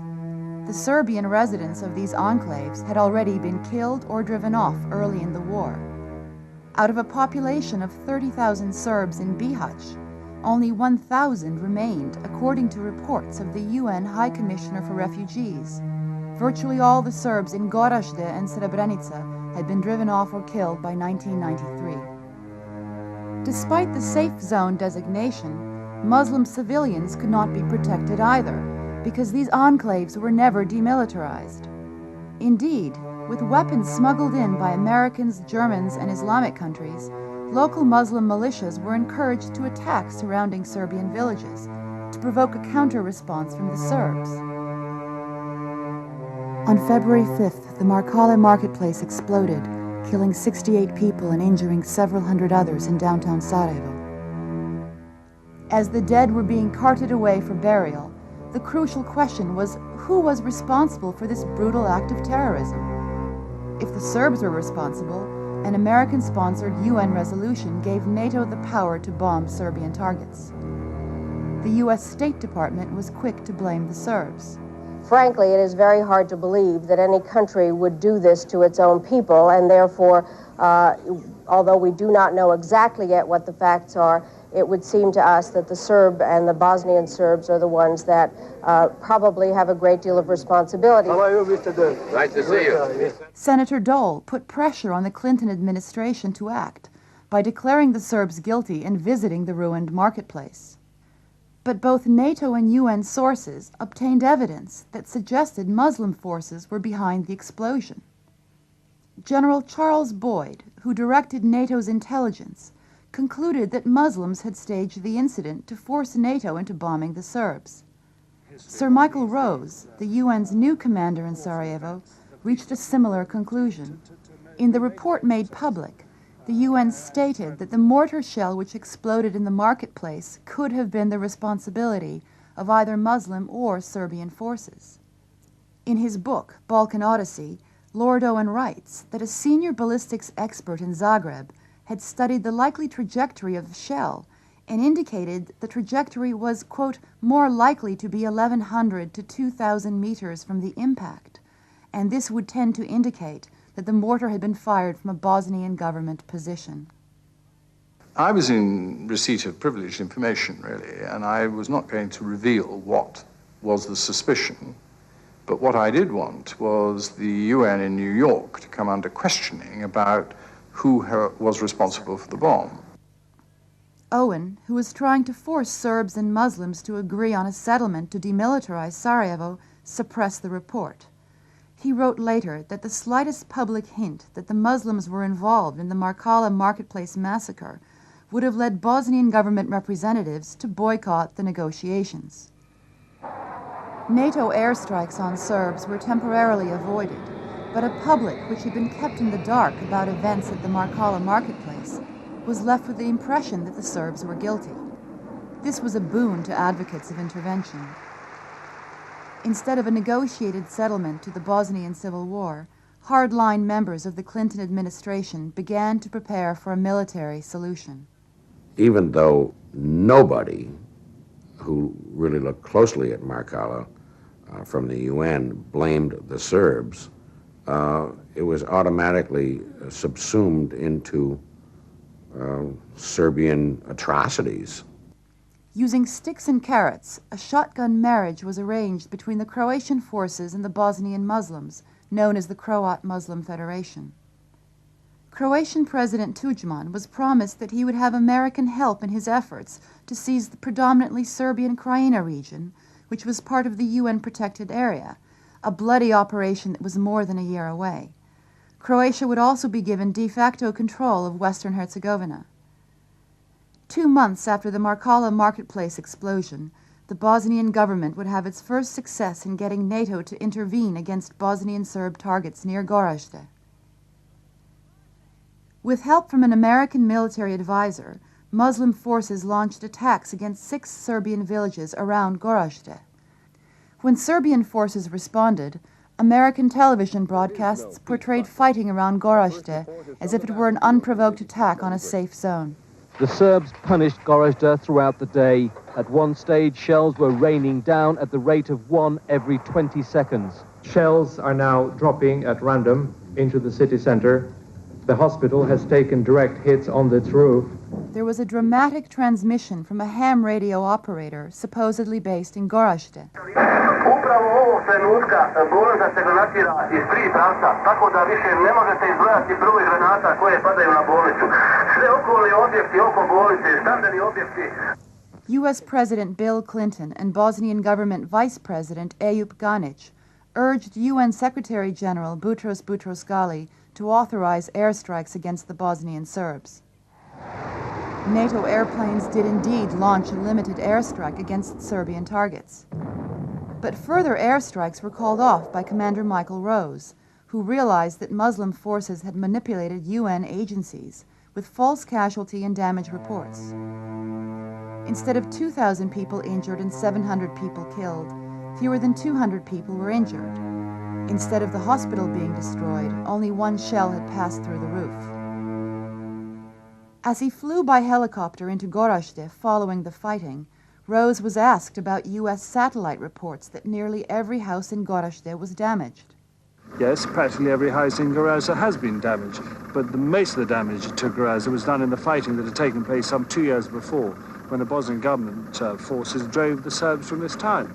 And there were 12,500 Serbs at that time living here, and they were all driven off. The way to distinguish a house that's been damaged by fighting, where a shell has hit it, and a house that's been damaged by ethnic cleansing, is if it's got no roof no doors, no window frames, and nothing in the house at all. And there are burn marks up it and bullets spread around the walls. That is the house that's been damaged by ethnic cleansing. A house that's been damaged by shelling has a shell hole in it, and there are still people trying to live in that building with their furniture because they've got nowhere else to go. That's something that you can't see from satellites. And of course, at that time, the international image of what had happened in Garazda was very different from the reality. What was dangerous was that policies were beginning to be put together on both sides of the Atlantic about what we should do in Garazda, but these policies were being put together on totally flawed information. According to respected British military analyst Jonathan Ayal, the ham radio operators whose live reports were carried on American television networks were not even based in Gorazde.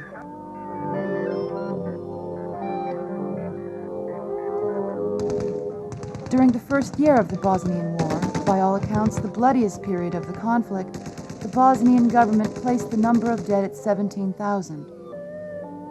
Within just 2 months, however, Bosnian government officials began using a figure of 200,000 killed. This huge increase in deaths came in the dead of winter, when fighting had virtually ceased in the mountainous terrain. I'm probably as guilty as most of using inflated numbers, although I had enough sense to abandon using numbers in mid-93. In a groundbreaking article which appeared in the New York Times Sunday magazine in the fall of 1994, George Kenney criticized the way inflated casualty reports were used by most major news organizations. A number of very high-profile journalists quickly picked up Bosnian government numbers and began to use them routinely. John Burns of the New York Times, Carol Williams of the LA Times, even John Pomfret of the Post, who's normally a very cautious journalist, got in on this after a certain period. So with these very well-respected journalists saying, okay, there have been 150,000, 250,000, 200,000, whatever, people killed, those were the numbers that stuck. While the Bosnian government was using a figure of 200,000 deaths, International Red Cross observers on the ground were coming up with more realistic figures. The International Committee of the Red Cross internally, and they've made it very clear that they're not going public with this, but their analysts were quite eager to talk with me and to be straightforward about their analysis. Their numbers are the lowest of any. They say 20 to 30,000 total with an upper limit of 35,000. The figures now, it depends who you want to hear and believe. It's ranging around 300,000. Probably the truth of the matter is you'll be hard-pressed to find more than 30,000 graves. It's been exaggerated by that percentage. Now, the European military intelligence would say, let's add in every possible hypothetical number of people that could be killed, and they get up to about 60,000. The U.S. intelligence community was sort of agnostic, saying the tens of thousands, but you know, they didn't want to commit to any particular number, even unofficially. As the U.S. government began to more actively assist Muslim and Croat forces, British intelligence accused the American CIA of doctoring intelligence reports to justify American intervention. The CIA did a report that said 90% of the ethnic cleansing had been done by Serbs in Bosnia-Herzegovina. We now know that that study was only done in areas now held by Bosnian Serbs. Serbs who were expelled from Muslim and Croat areas were not included in the CIA report, even though international agencies stated that 40% of the refugees from the war were Serbian. Unless one assumes that the vast majority of Serb refugees left voluntarily and were not victims of ethnic cleansing, there's a very large disparity in the figures. The study itself does not represent what actually happened throughout Bosnia-Herzegovina because it was not done in the other areas. But to acknowledge that ethnic cleansing has taken place on all sides in this struggle would muddy the waters. It would cast doubt on the status, for example, of the Bosnian Muslims as pure victims and the Serbs as pure aggressors. The Bosnian government also used highly inflated numbers for incidents of rape. We are talking about rape camps in which 14 to 30,000 women were raped and are being raped as we speak now. Newsweek reporter Alexandra Stiegelmeier used the same numbers, but acknowledged she had no evidence to back up claims that 30 to 50,000 women had been raped in Bosnia. Do you believe the numbers are credible? They seem very high to me. And I don't believe the sources because as I've investigated them, you get them They always go back to one government or another. A European Community Commission, which estimated that 20,000 women had been raped, dropped this claim from its final reports. After an exhaustive investigation, the UN concluded that 2,400 rapes had been committed by all three sides in the Bosnian conflict.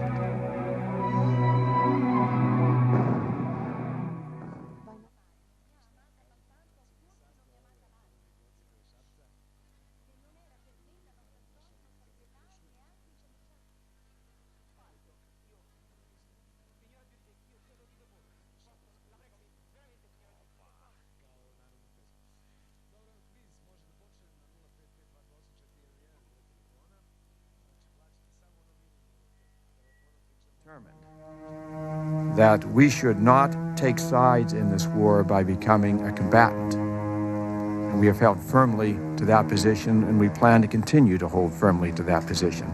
By the time U.S. Secretary of Defense William Perry testified before Congress in June of 1995 that the U.S. was not taking sides in the Yugoslav conflict, a full range of secret military assistance operations to the Croatian government and Bosnian Muslim forces were already underway. At a remote airfield high in the mountains of the Croatian island of Brač, American intelligence operatives assembled the unmanned aviation vehicles, known as UAVs, for reconnaissance, while Croatian soldiers guarded the airport gates. It was known within the UAV community who they were and where they were flying. When you suddenly ran into roadblocks and couldn't get information anymore, you knew it was the Tier 1 CIA guys that were operating. You could look at truck traffic, you could identify the types of artillery, the types of tanks, their movement.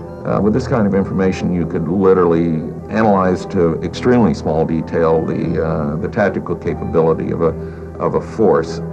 Only 1 month before Defense Secretary William Perry testified that the U.S. was not taking sides, a predominantly Serbian civilian area, supposedly under UN protection, was suddenly attacked by Croatian forces.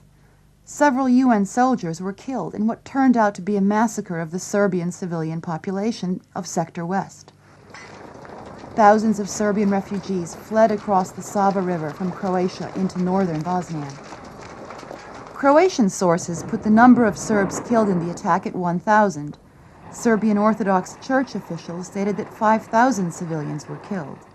But there was no criticism of this atrocity by American officials, including the killing of UN soldiers, because the U.S. was deeply involved in assisting the Croatian military. Efforts by British and French representatives on the UN Security Council to place sanctions against Croatia were repeatedly blocked by America's UN representative, Madeleine Albright. 6 months earlier, in November of 1994, the U.S. Departments of State and Defense had approved a contract between a group of retired four-star generals and the Croatian government. The Croats paid for it, but they were authorized by the Pentagon.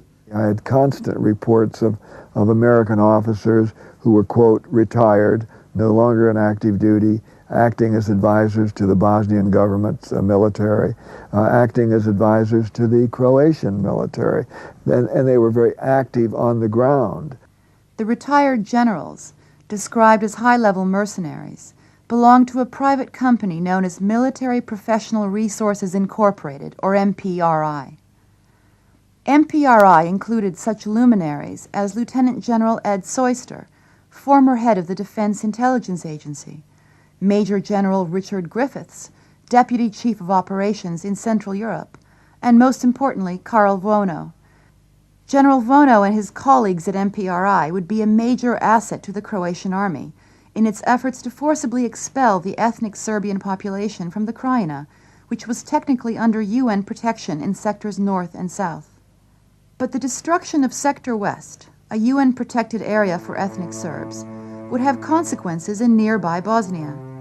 Lord Owen wrote that by acquiescing in the Croatian government's seizure of Sector West, the U.S. had, quote, in effect given the green light to the Bosnian Serbs to attack Srebrenica and Žepa. When Muslim paramilitary leader Nasser Oric launched an attack from Srebrenica against the Serbian village of Visnica, this time the surrounding Serbian forces counterattacked Srebrenica, entering the city. It is well known to anybody who has followed this that Orich was launching repeated attacks out of a supposedly demilitarized zone against the surrounding Serbian areas around the Srebrenica enclave, to the point where, after repeated warnings, the Serbs simply could not allow him to continue to do that and decided to take the town. Orich and several thousand of his soldiers fled across Serbian-held territory to the town of Tuzla, several days before Serb forces entered Srebrenica and Žepa. Muslim women and children in Srebrenica were placed on buses by Serbian forces and sent to safety in Tuzla. But between 1,000 and 2,000 Muslim men were captured by the Serbs, who blamed them for participating in a string of massacres led by Nasser Orich.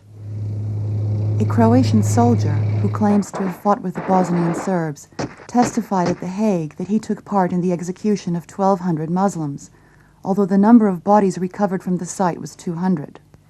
UN Ambassador Madeleine Albright, however, used greatly inflated numbers to describe Serbian reprisals at Srebrenica.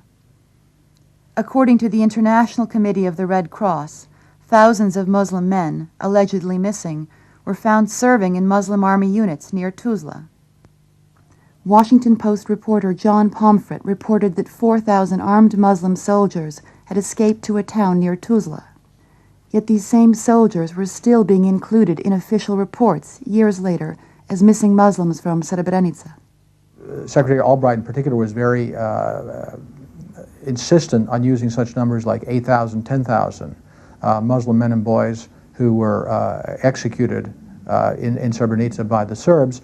There's simply nothing to document those numbers. But an even bloodier episode, the Croatian army attack on the predominantly Serbian Krajina region, was yet to come. On August 1st, 1995, Croatian troops launched a massive assault on the Serbian population of the Krajina, sectors north and south. It was an operation of about 100,000 Croatian military, yes. Tanks, planes, artillery, the works. While officially denying any involvement in what the Croatians called Operation Storm, American forces were actively supporting this bloody operation of ethnic cleansing. American equipment was used to jam Serbian communications at a critical moment so that command and control, at least in the communications sector, was blocked. And then there was a documented pair of raids on Serbian Krajina military facilities by U.S. Navy planes flying out of Aviano, which knocked out radar and other facilities. The shelling of Kocayene was a deliberate terror bombardment meant to hasten the departure of the remaining Serbs, and it was, committed against an unarmed populace. They had street cleaners coming in and removing any evidence of the murders or the vandalism before they brought the cameras in to show the triumphant return of the Croats into Kocayene. So it was all very carefully planned. Having denounced ethnic cleansing, American military planners helped Croatia carry out the largest ethnic cleansing of the war up to that point. It would appear to be the largest single incident. If you count people affected in the first few days, it was 170,000 people. That number quickly grew to 200,000 as a river of humanity clogged the roads. Recently retired U.S. General Charles Boyd, deputy commander of NATO, confirmed that the U.S. helped plan and implement the attack. Croatia would not have taken its military offensives that it has taken either in Sector West or throughout the North and South, throughout the Krajina, without explicit approval of the U.S. government. Roger Cohen of the New York Times quoted a Croatian military journalist who confirmed that General Vono of MPRI met with his Croatian counterpart repeatedly in the days preceding Operation Storm. The tactics that they employed when they attack into the Krajina was exactly the same tactics that were used during Desert Storm. They were American doctrine, attacking on many fronts, with lightning-type attacks. And interestingly enough, the Croatian attack was called not Desert Storm, but was called Storm. The way they deploy and employ their forces is a direct reflection of that training. So it's been very effective, and it's been very much a part of the official U.S. policy. Canadian UN officers identified an ethnic Albanian commander, Agim Ceku, as responsible for the massacre of Serbian civilians. Our officers, Colonel Leslie, General Forand, that were there on the ground, wanted indictments against the artillery commander in particular, the commander of the operation, and even wanted Tudjman, the Croatian president, indicted for his role. Emma Bonino, refugee commissioner for the European Union, noted that as many as 10,000 Serbian civilians were missing from the stream of refugees who fled the Croatian attack on the Krajina. Many of these ended up in mass graves. When you will go to the villages, you will see on the cemeteries the graves without any names. Mostly it's 90%. Sometimes when I'm thinking about what happened there, I think also about the role of the Americans in preparing of our army. So I really don't know how they educate our soldiers, but if it is the education for democracy, they educate very bad. Well, I don't think that the American people have drawn that correlation of those incredible war crimes that happened recently in the Krajina and the fact that the Croatian army was trained and advised by and virtually almost led by former American military leadership. They have, in fact, been accomplice to a massive ethnic cleansing of Serbs from Croatia who had lived there for many, many centuries. It was their home.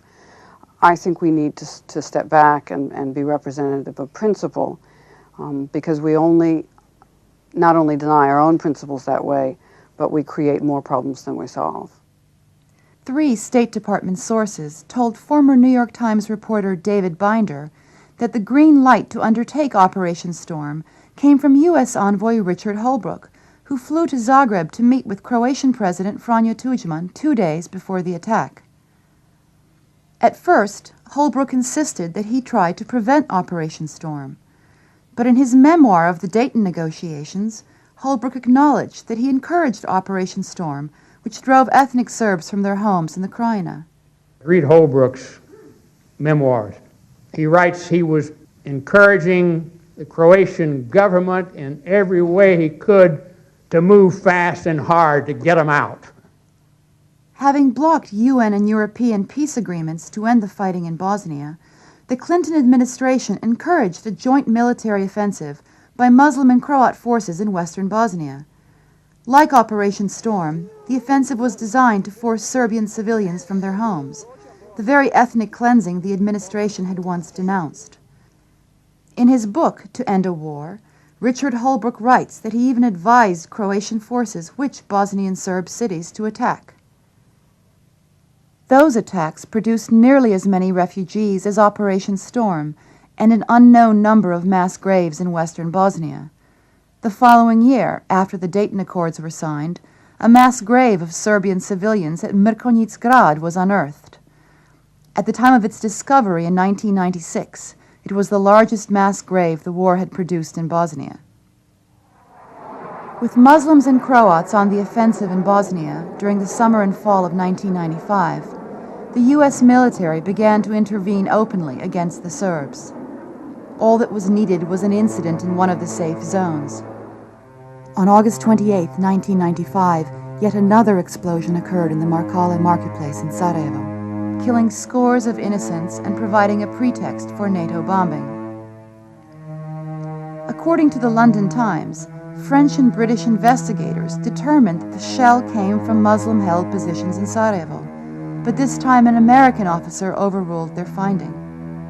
Now, what's significant at this time is exactly within hours after this, NATO, this incredible air armada that was pulled back, cocked, locked, ready to go. The minute this, it was like it was orchestrated in part of a play. This mighty arm of NATO air launched forward and started attacking Serbian positions. They were waiting for that very excuse. I have studied Markala 1 and Markala 2 for a long time and at the scene, and I've talked to a number of people who were involved in the investigations of both, and I am completely persuaded that those two explosions were caused by Muslim forces. Bypassing the UN Security Council, which had the legal authority to act in Bosnia, the U.S. had already picked out Bosnian Serb targets, some of them supplied by Muslim commanders. We entered a war, took the side of the Muslims, and became their air force bombing the Serbs on this supposed atrocity created by the Serbs, where everyone that was on the ground said it was created by the Muslims, which, by the way, is the oldest trick of war. And we fell for it. Selective media coverage of the war had created tolerance, if not enthusiasm, for U.S. military intervention from the American public. What amazed me was that American doves, liberals, my allies from the anti-Vietnam days, the sort of people I thought I could count on to oppose reckless American military intervention, were all screaming for military intervention. They were the biggest hawks of all. For the Clinton administration, intervention in Bosnia represented a chance to justify the continuation of NATO and American dominance in Europe. And NATO's great problem in the early 1990s was simply that the mission for which it was designed had come to an end. It was designed to protect Western Europe from an aggressively expansionist Soviet Union. The logic would go, you've got to expand NATO, and the only reason to keep and expand NATO is to have a mission. Where is a mission? Bosnia, Balkans. The Balkans have become hostage to an American power concept, which is to keep Europe down and America up. NATO was designed to protect the territory of its member states from a major mutual security threat. It was not designed to intervene, to project force into a civil war outside the NATO treaty area, and yet that is what it has sought to do as an agent of the United Nations, to complicate matters even further, in the former Yugoslavia. Not surprisingly, this has not worked out very well. Senior military officers were amongst those most wary of administration policy. I think the mess we have today is a result of political errors. I think we were all too quick to recognize these individual republics as they declared their independence and asked for recognition. We failed to think through the history of this region. And so it's a little strained to have that political context and then ask the military to go solve the problem. We encouraged nationalism. We encouraged in the guise of self-determination. We never said to countries or to ethnic groups around the world that it's useful to have an idea larger than yourself or than your own language or your own religion in organizing a government. Because the Dayton Agreement was achieved literally at the point of a gun, rather than by genuine compromise, it was inherently unstable, dependent on outside force to keep the Bosnian Serb and Muslim Croat republics from colliding under a central government dominated by Alija Izetbegović. To win the backing of Congress for deployment of U.S. forces in Bosnia in December of 1995, President Clinton promised that the troops would be back by December 1996, a month after his election. But 4 years after their deployment, U.S. troops remain in Bosnia. NATO is an army of occupation, very much an army of occupation. It's not a peacekeeping force, it's an occupying force. 90% of the financial aid went to the Muslim Croat entity. Serbs were singled out by the International War Crimes Tribunal, whose staff was dominated by Americans. Yet, by the end of the war in Bosnia, a survey conducted by the U.S. Information Agency of Serbs, Muslims, and Croats reported that on a percentage basis, Serbs were more likely to have lost a family member during the conflict than either Croats or Muslims. The tribunal was controversial among legal experts from the outside because it was set up under the UN Security Council, where permanent members such as the US, England, and Russia could use their veto power to block investigations of their own military activities or those of their client states. an international court illegal in its conception. The Security Council has no authority under the UN Charter to create a criminal court. There would never been a UN if it had tried to establish that authority, because none of the powers in World War II would have abided by it for a moment. The United States, in its endeavor, because it was the country that pushed for the establishment of the tribunal. Madeleine Albright, then Ambassador Albright, was the single person most responsible, without any question, for the setting up, for the establishment of the tribunal. Madeleine Albright, who would soon become U.S. Secretary of State, had repeatedly used the threat of a veto in the UN Security Council to block resolutions condemning Muslim and Croat atrocities. I think it's clear that Madeleine Albright has not been impartial in her treatment of this war. She's been extremely one-sided, and in fact, so too have a number of people within the U.S. administration. It's very clear that the United States was taking sides, that it was attempting to punish and criticize Serbs in Croatia and in Bosnia for activities that it did not punish Croats for. There have been complaints on the Serb side that we were less efficient in investigating war crimes committed against Serbs, which undoubtedly happened. One of the reasons it was difficult was the non-cooperation from the Federal Republic of Yugoslavia. But critics say that the War Crimes Tribunal failed to investigate well-documented reports by both the Yugoslav State Commission on War Crimes and independent human rights groups. They've put in an excessive emphasis on crimes against the Muslims and have been less willing than they should have been to accept evidence coming in from the Serbian side of atrocities against the Serbs. In the eyes of some experts in international law, the tribunal used a double standard when it indicted Bosnian Serb leaders Radovan Karadzic and General Ratko Mladic for abuses committed by soldiers in the field, while failing to hold Muslim and Croat leaders, such as Alija Izetbegovic and Franjo Tudjman, accountable for similar abuses by soldiers under their command. In its first 4 years of existence, the ad hoc tribunal did little to prosecute well-documented atrocities by Muslim and Croat forces. No indictments were issued for Tomislav Merčep and Branimir Glavaš, who had been identified by Croatian police reports as leaders of death squads. Merčep serves as mayor of Vukovar, and Glavaš became the mayor of Osijek.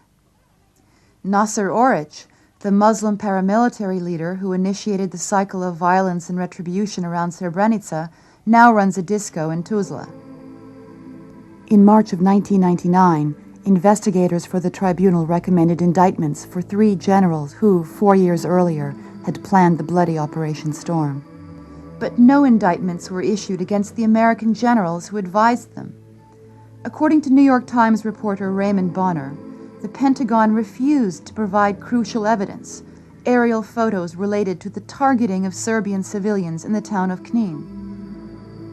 And no indictment was announced by the tribunal against the man who conducted the bloody artillery barrage against civilians in Operation Storm, General Agim Ceku, an ethnic Albanian who had served the Croatian army as commander of artillery.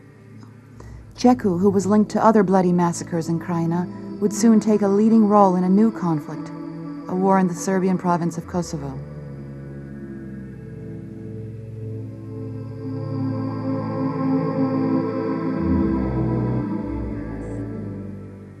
The Dayton Accords, which finally halted fighting in Bosnia, significantly changed the power base of Serbian President Milosevic. Because the provisions of the accord were unpopular among Serbs, the United States depended on Milosevic to enforce it.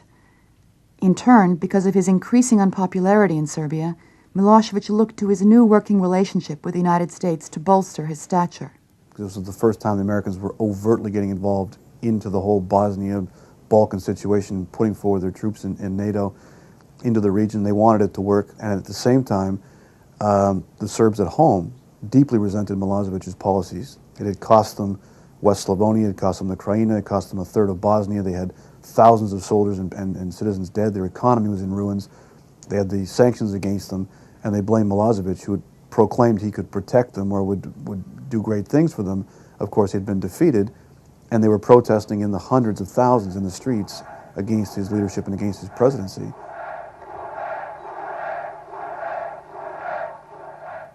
For once, quarreling members of Serbia's political opposition put aside their differences and managed to win local elections in key cities, including Belgrade, Niš, and Novi Sad.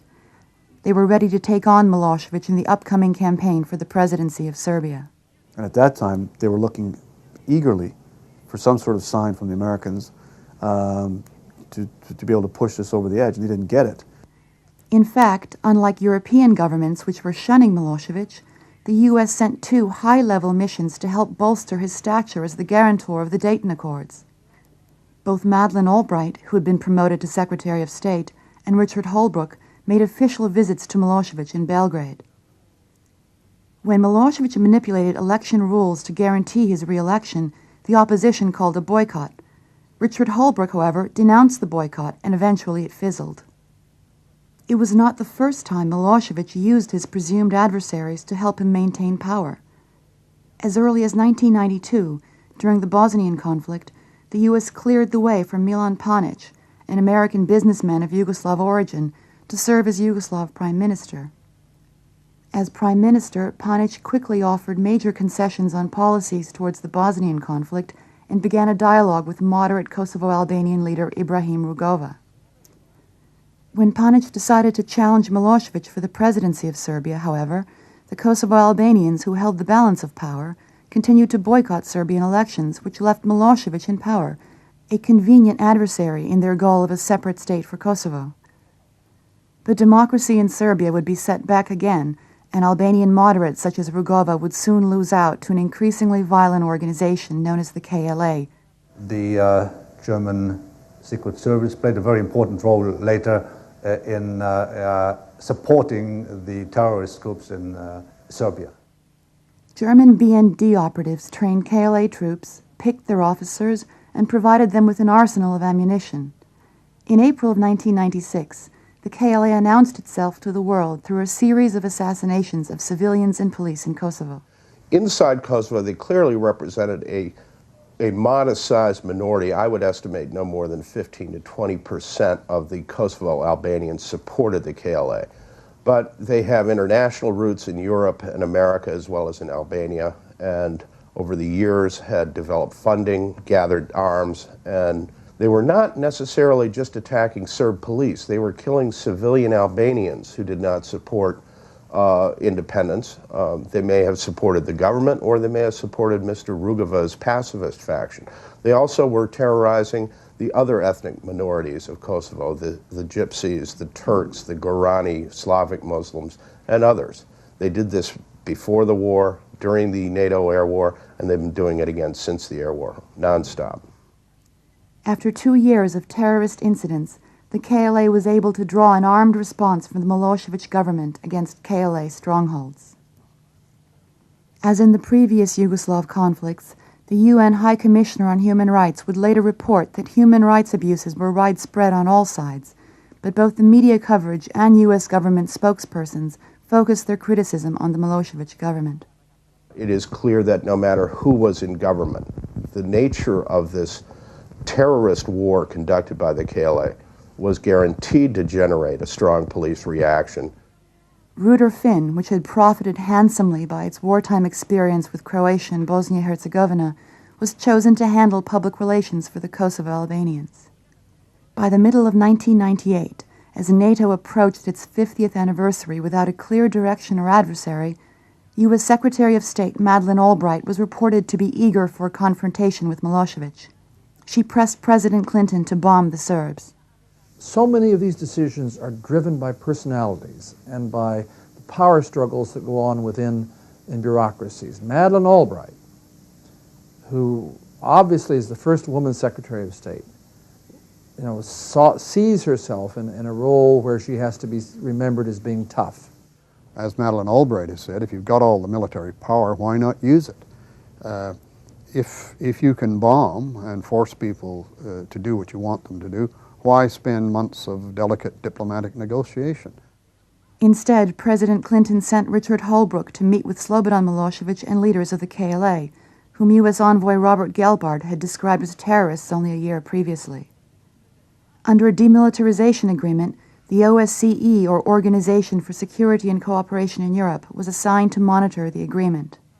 the Serbian army did pull back to their barracks, that there was a de-escalation in the fighting, and there was a rather low intensity struggle going on there. There was still some outbursts of fighting, primarily instigated by the KLA, but generally speaking, that the OSCE monitors did have a settling effect in Kosovo.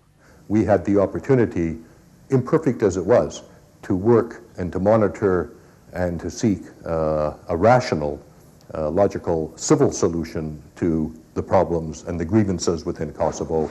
Kosovo was a political problem that could not be solved by NATO bombers bombing from 23,000 feet. This had to be solved through negotiations and diplomacy. The head of the Kosovo OSCE verification mission, William Walker, was a controversial hardline U.S. diplomat who'd been criticized for his cozy relationship with the military government in El Salvador, where he served as ambassador. In Kosovo, his portrayal of a bloody battle at Račak as a massacre became the justification of the NATO bombing campaign against Yugoslavia. If you remember Račak just a few weeks ago, where there were massacres, dozens of people with their throats slit, it has been a systematic expansion of this whole atrocities. We've seen innocent people taken from their homes, forced to kneel in the dirt and sprayed with bullets. Kosovar men dragged from their families, fathers and sons together, lined up and shot in cold blood. Autopsies by 3 different internationally recognized forensic pathologists told a very different story. None of the victims, who were overwhelmingly men of fighting age, had had their throats slit. None were mutilated. Instead of execution-style killings, the men were shot from different angles. The Italian newspaper Il Manifesto reported that autopsies confirmed the presence of gunpowder on the hands of 37 men, a strong indication that the dead were soldiers killed in a battle, who were later dragged to the site by the KLA, which had contacted Walker. Reporters from Le Monde and from Le Figaro were invited by the Yugoslav army to go into Račak. They did the morning before the massacre took place, or supposedly took place. There was no one in the village. It was a known KLA village. It had been the subject of Yugoslav army attacks before. When they went in the morning, there was only 1 or 2 very elderly Albanians in the village. But as they approached the middle of the village, the Yugoslav army units became under fire from the hills above. All that day, there was a fierce firefight in the hills. And in the evening, the Yugoslav army pulled out with the 2 reporters from Le Figaro and Le Monde. The following day, the OSCE with General Walker were invited back to the village and were shown a trench with 45 bodies in it. Now, the reporters on the scene said that there was no bloodshed around the trench. There were very few empty shell cases. They became immediately suspicious that this was a setup, that what was in the trench were bodies of the Albanian casualties of the fighting the day before. And they have reported it as such. But General Walker immediately went back and announced to the world that there had been a frightful massacre of Albanians. Ironically, William Walker, who had been accused in the past of covering up massacres by the El Salvador government, was now suspected of transforming the story of a bloody gun battle into a civilian massacre at a crucial time for U.S. and NATO policies in the region. Well, it's very important because I think everybody pretty well agrees that without the Račak massacre, there would have been no bombing of Yugoslavia. The press coverage of the Račak incident strengthened the Clinton administration hardliners. Under the threat of bombing, the Serbs were now pressed by Secretary Albright to sign a document drafted by the State Department. This document, known as the Rambouillet Accords, would place NATO troops in Kosovo and effectively permit the Albanian majority to separate from Serbia through a referendum within 3 years. State Department insiders acknowledged later the Rambouillet Accords were drafted in a way that they expected the Serbs to reject. Publicly, we were seeking an agreement, said State Department Secretary James Rubin, but privately we knew the chances of the Serbs agreeing were quite small. To ensure that Serbs would reject the pact and to pave the way for NATO bombing, a new demand, Appendix B, was added by the United States, which gave NATO, quote, free, unrestricted passage, unimpeded access throughout the whole of Yugoslavia, including associated airspace and territorial waters. In other words, an open-ended occupation of the entire Yugoslavia. If we look at the documentation and the ultimatums presented, we know that this was a disingenuous exercise in blunt, brute power. It was never a realistic proposal for peace. There were never accords, they were a diktat to which the Yugoslav government nor any other sovereign state could ever agree. The threat of force in negotiations, known as gunboat diplomacy, has been used in the past by major powers, including Nazi Germany, but legal experts observe that it was explicitly outlawed by the UN Charter following World War II. The integrity of a sovereign state is not subject to attack by any other country that doesn't like it.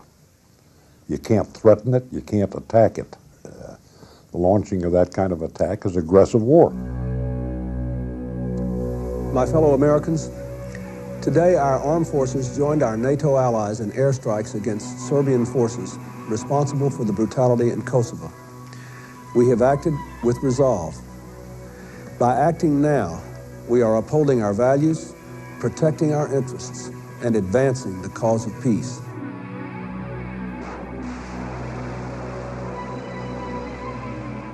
When the bombing started, I left. I decided that was it. I was getting out. I went back to Washington. I wrote a farewell message to colleagues in OHR saying that this was, if ever they wanted to unify the Serbs in support of Milosevic, they had just done it. By that time, the Yugoslav military had prepared itself by deploying its troops in the field, hiding its major supplies, and preparing for a long air campaign, which had been part of their doctrine going back to Tito's falling out with Stalin. This was what they were prepared for, and this is why Yugoslavia, as small a country as it is, could stand up to this concerted aerial onslaught for 79 days. I'm not sure NATO really had a strategy. I think that they had been led to believe that after 2 or 3 days of bombing, Milosevic would have caved in, which indicates pretty clearly to me they don't know very much about Serbian history. Many fled the bombing, which pummeled all of Yugoslavia, but was most heavily concentrated on Kosovo. Others fled to avoid the fighting between 40,000 Yugoslav troops and 35,000 fighters aligned with the KLA. After the bombing began, Albanian communities which were strongholds of the KLA were targeted by Serbian paramilitaries. I stayed with an Albanian family who had been, at one point they'd left, they'd fled their homes. They were in an entirely Albanian district. They said that it was about 4 or 5 days after the bombing started that some Serbian APCs had come up and had machine gun strafed the upper stories of the buildings. And no one had been hurt because everyone was in the basements from the bombing. And I asked him why, didn't they come door to door? I thought that was the story. And he says, are you kidding? They were petrified. He said the Serbs were petrified of the KLA. Placed on the defensive by images of refugees fleeing, administration spokesmen claimed that they had intelligence from German sources that the Serbian government had planned to expel refugees even if NATO had not bombed, and that ethnic cleansing had been going on all along. We were all told that Operation Horseshoe was in the wind and that this had all been planned long before NATO bombing. After the war, however, German Brigadier General Heinz Locke revealed that Operation Horseshoe was a sham. No such operation ever existed, he told the Sunday Times of London. OSCE monitors also discounted claims that ethnic cleansing had been going on before the bombing. This notion of the justification of a war for humanitarian reasons is just blatantly false. The United Nations Commission for Human Rights recorded their first external refugee on March the 28th, 3 days after the air war started. To protect their own pilots from casualties, NATO bombing took place at high speeds and high altitudes.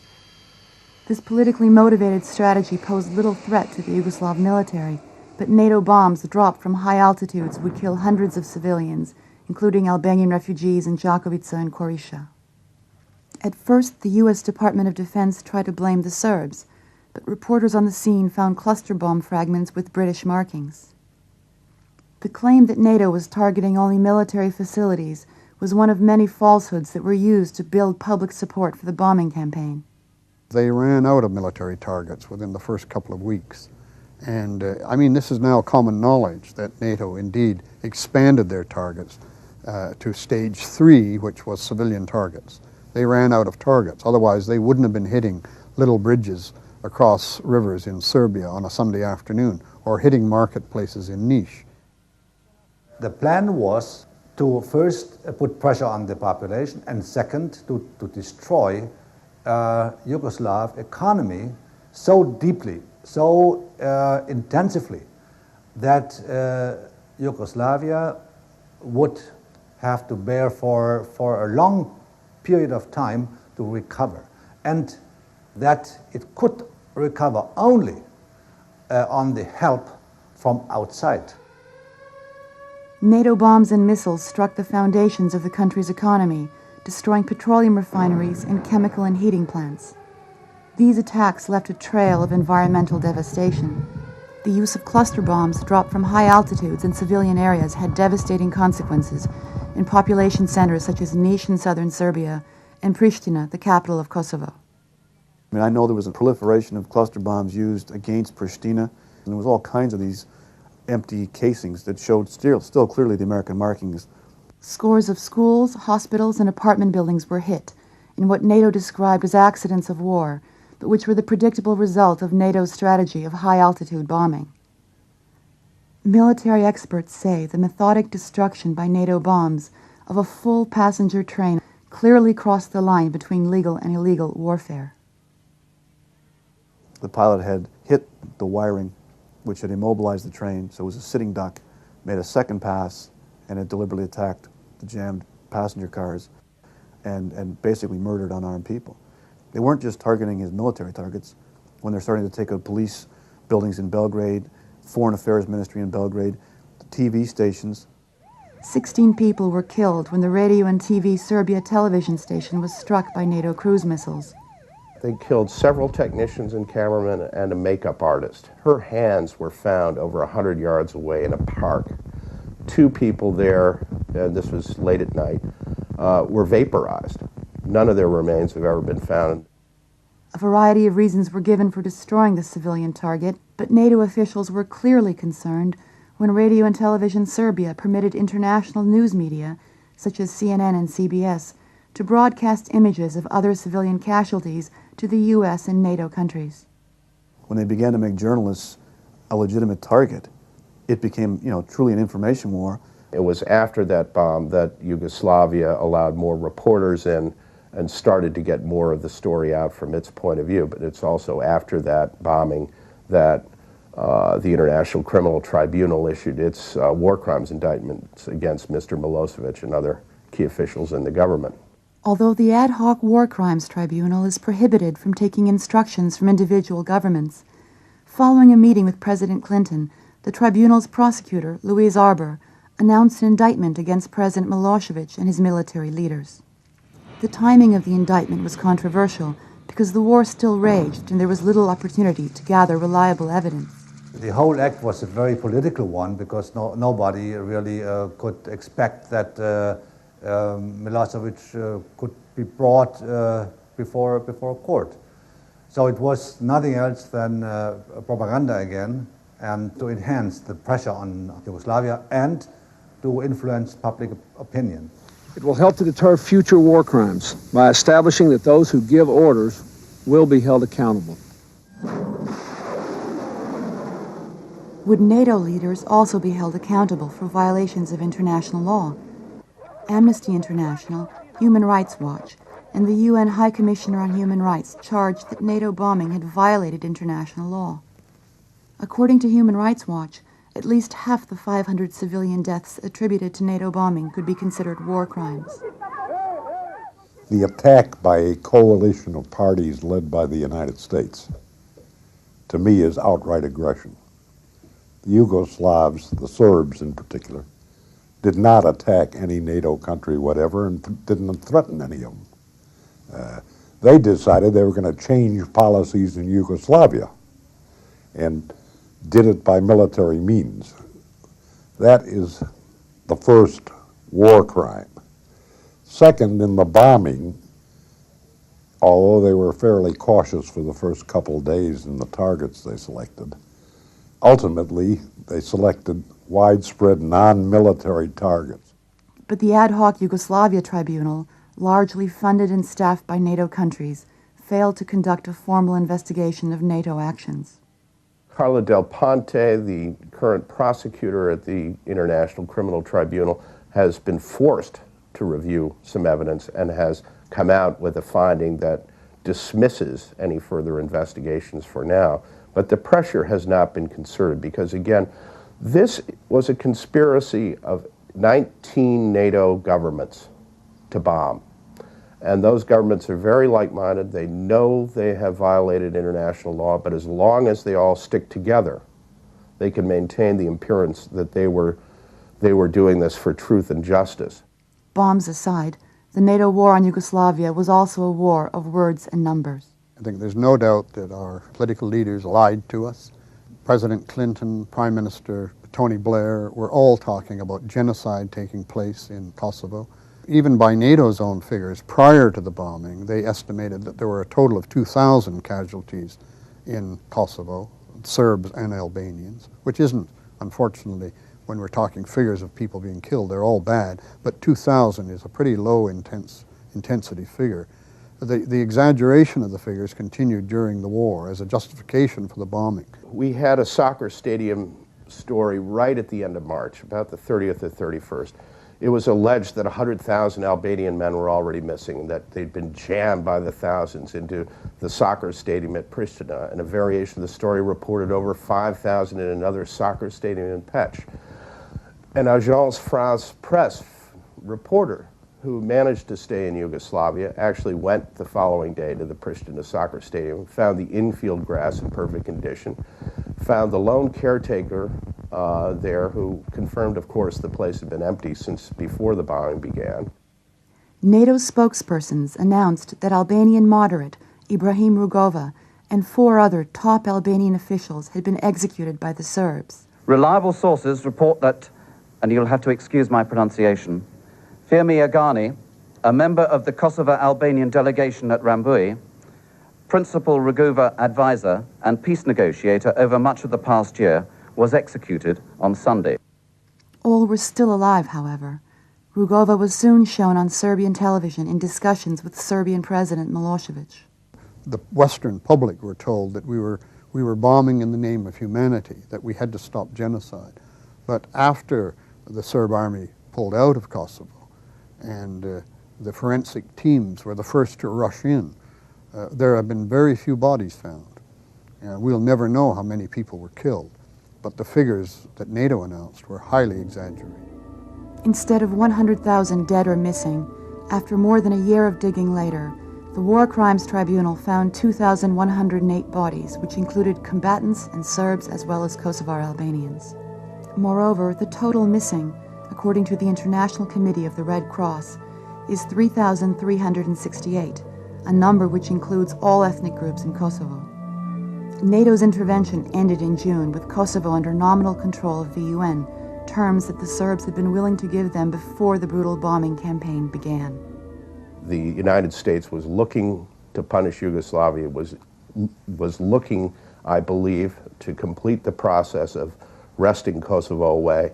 And in the final essence, 79 days later, they weren't quite able to achieve that objective because Yugoslavia put up too much resistance and there was enough diplomatic support for Yugoslavia among the Russians and Chinese that so far they have been able to obstruct the formal secession of Kosovo from Yugoslavia. Almost a year after the bombing, Newsweek magazine obtained a secret report the U.S. Department of Defense had commissioned, which showed that the number of Yugoslav tanks and artillery destroyed by NATO was only a tiny fraction of the stated claims. Instead of 120 tanks destroyed, there were only 14.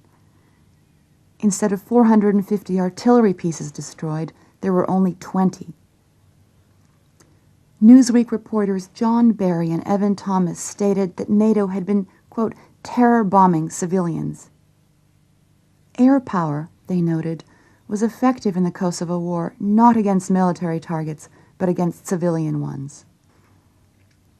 When the war concluded, Serbian units were compelled to leave Kosovo, but the Pentagon permitted armed units of the KLA to enter. There is little doubt that the Pentagon knew that this decision would enable the KLA to attack Serbs and Kosovo's other ethnic minorities. Pentagon briefers sought to prepare public opinion for new atrocities ahead. I don't think that Kosovo is going to be a very happy place for Serbs when NATO comes in. I don't think Serbs will want to stay there.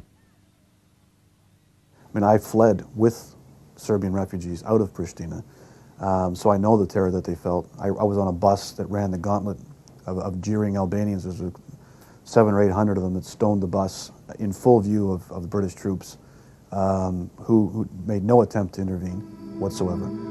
Under pressure from NATO, the UN administrator for Kosovo, Bernard Kouchner, appointed General Agim Ceku, who served as chief of staff of the KLA, to be head of the Kosovo Protection Corps. Ceku had been identified by senior Canadian military officials as a war criminal for his role in massacres in Croatia. The KLA have stated their intention. They want an ethnically pure Albanian Kosovo, and if they're in charge of the security force, there's no question that there's going to be reprisals. There is reprisals, and that the head of this organization has proven himself to be a mass murderer. What we see as the outcome is the KLA has managed to chase tens of thousands of gypsies out. The last Jews in Kosovo left very quickly. The Croatians have left, they being Catholic. Slavic Muslims and Turks are being chased out. And what it really is anybody who speaks Serb is either murdered or chased out. And everybody now understands this. The UN High Commissioner for Refugees reported that in January alone, 1,000 Turks and Gorani Muslims had to leave their homes because of KLA terrorism. And the United States has presided over the erection of the most intolerant society in Europe. The Albanian refugees had returned with a NATO escort following the war, but nearly a year later, 250,000 of Kosovo's minority population had fled, including 2/3 of Kosovo's Serb population. Despite the attacks on minorities, NATO officials, including NATO Commander Wesley Clark, continued to work closely with Hashim Thaçi and Agim Ceku. And I think there's no question that the Serbs, the Slav Muslims, the Gypsies have been cleansed out of Kosovo, and this has taken place despite the fact that there are 40,000 NATO troops in Kosovo. In an attempt to remove any reminder of the Serbian presence in Kosovo since 700 AD, the KLA has destroyed or damaged 70 churches and monasteries. In 1 year of occupation by NATO, more religious artifacts were destroyed than under 600 years of Turkish occupation. History is going to have to analyze very carefully the decisions that were made in leading us to that, what I consider to be an immoral, illegal, unconstitutional, ineffective, incomprehensible, indefensible policy. By using force and taking sides in an ethnic conflict, NATO had drawn the wrong lessons from earlier conflicts in Bosnia and Croatia. If the Europeans and the Americans et al., the United Nations, had not intervened in Yugoslavia, there would have been far fewer people killed, there would have been far less ethnic cleansing, there would have been some extremely unhappy and dissatisfied people who felt that they had been done out of their country or their livelihood or whatever it might be. But there were going to be a very large number of dissatisfied and unhappy people at the end of all this. And perhaps the moral of it all is that you should think very carefully before you intervene in a civil war. I think it's very important for the United States to recognize that in ethnic and nationalist conflicts that you must, if you want to end wars and stop violence, you must be impartial. Because then you do not feed, by taking one side, you do not feed the nationalist dynamic and you do not lead to peace. I think there's no question that Kosovo was an unnecessary war. It was an attempt to bomb Yugoslavia into submission.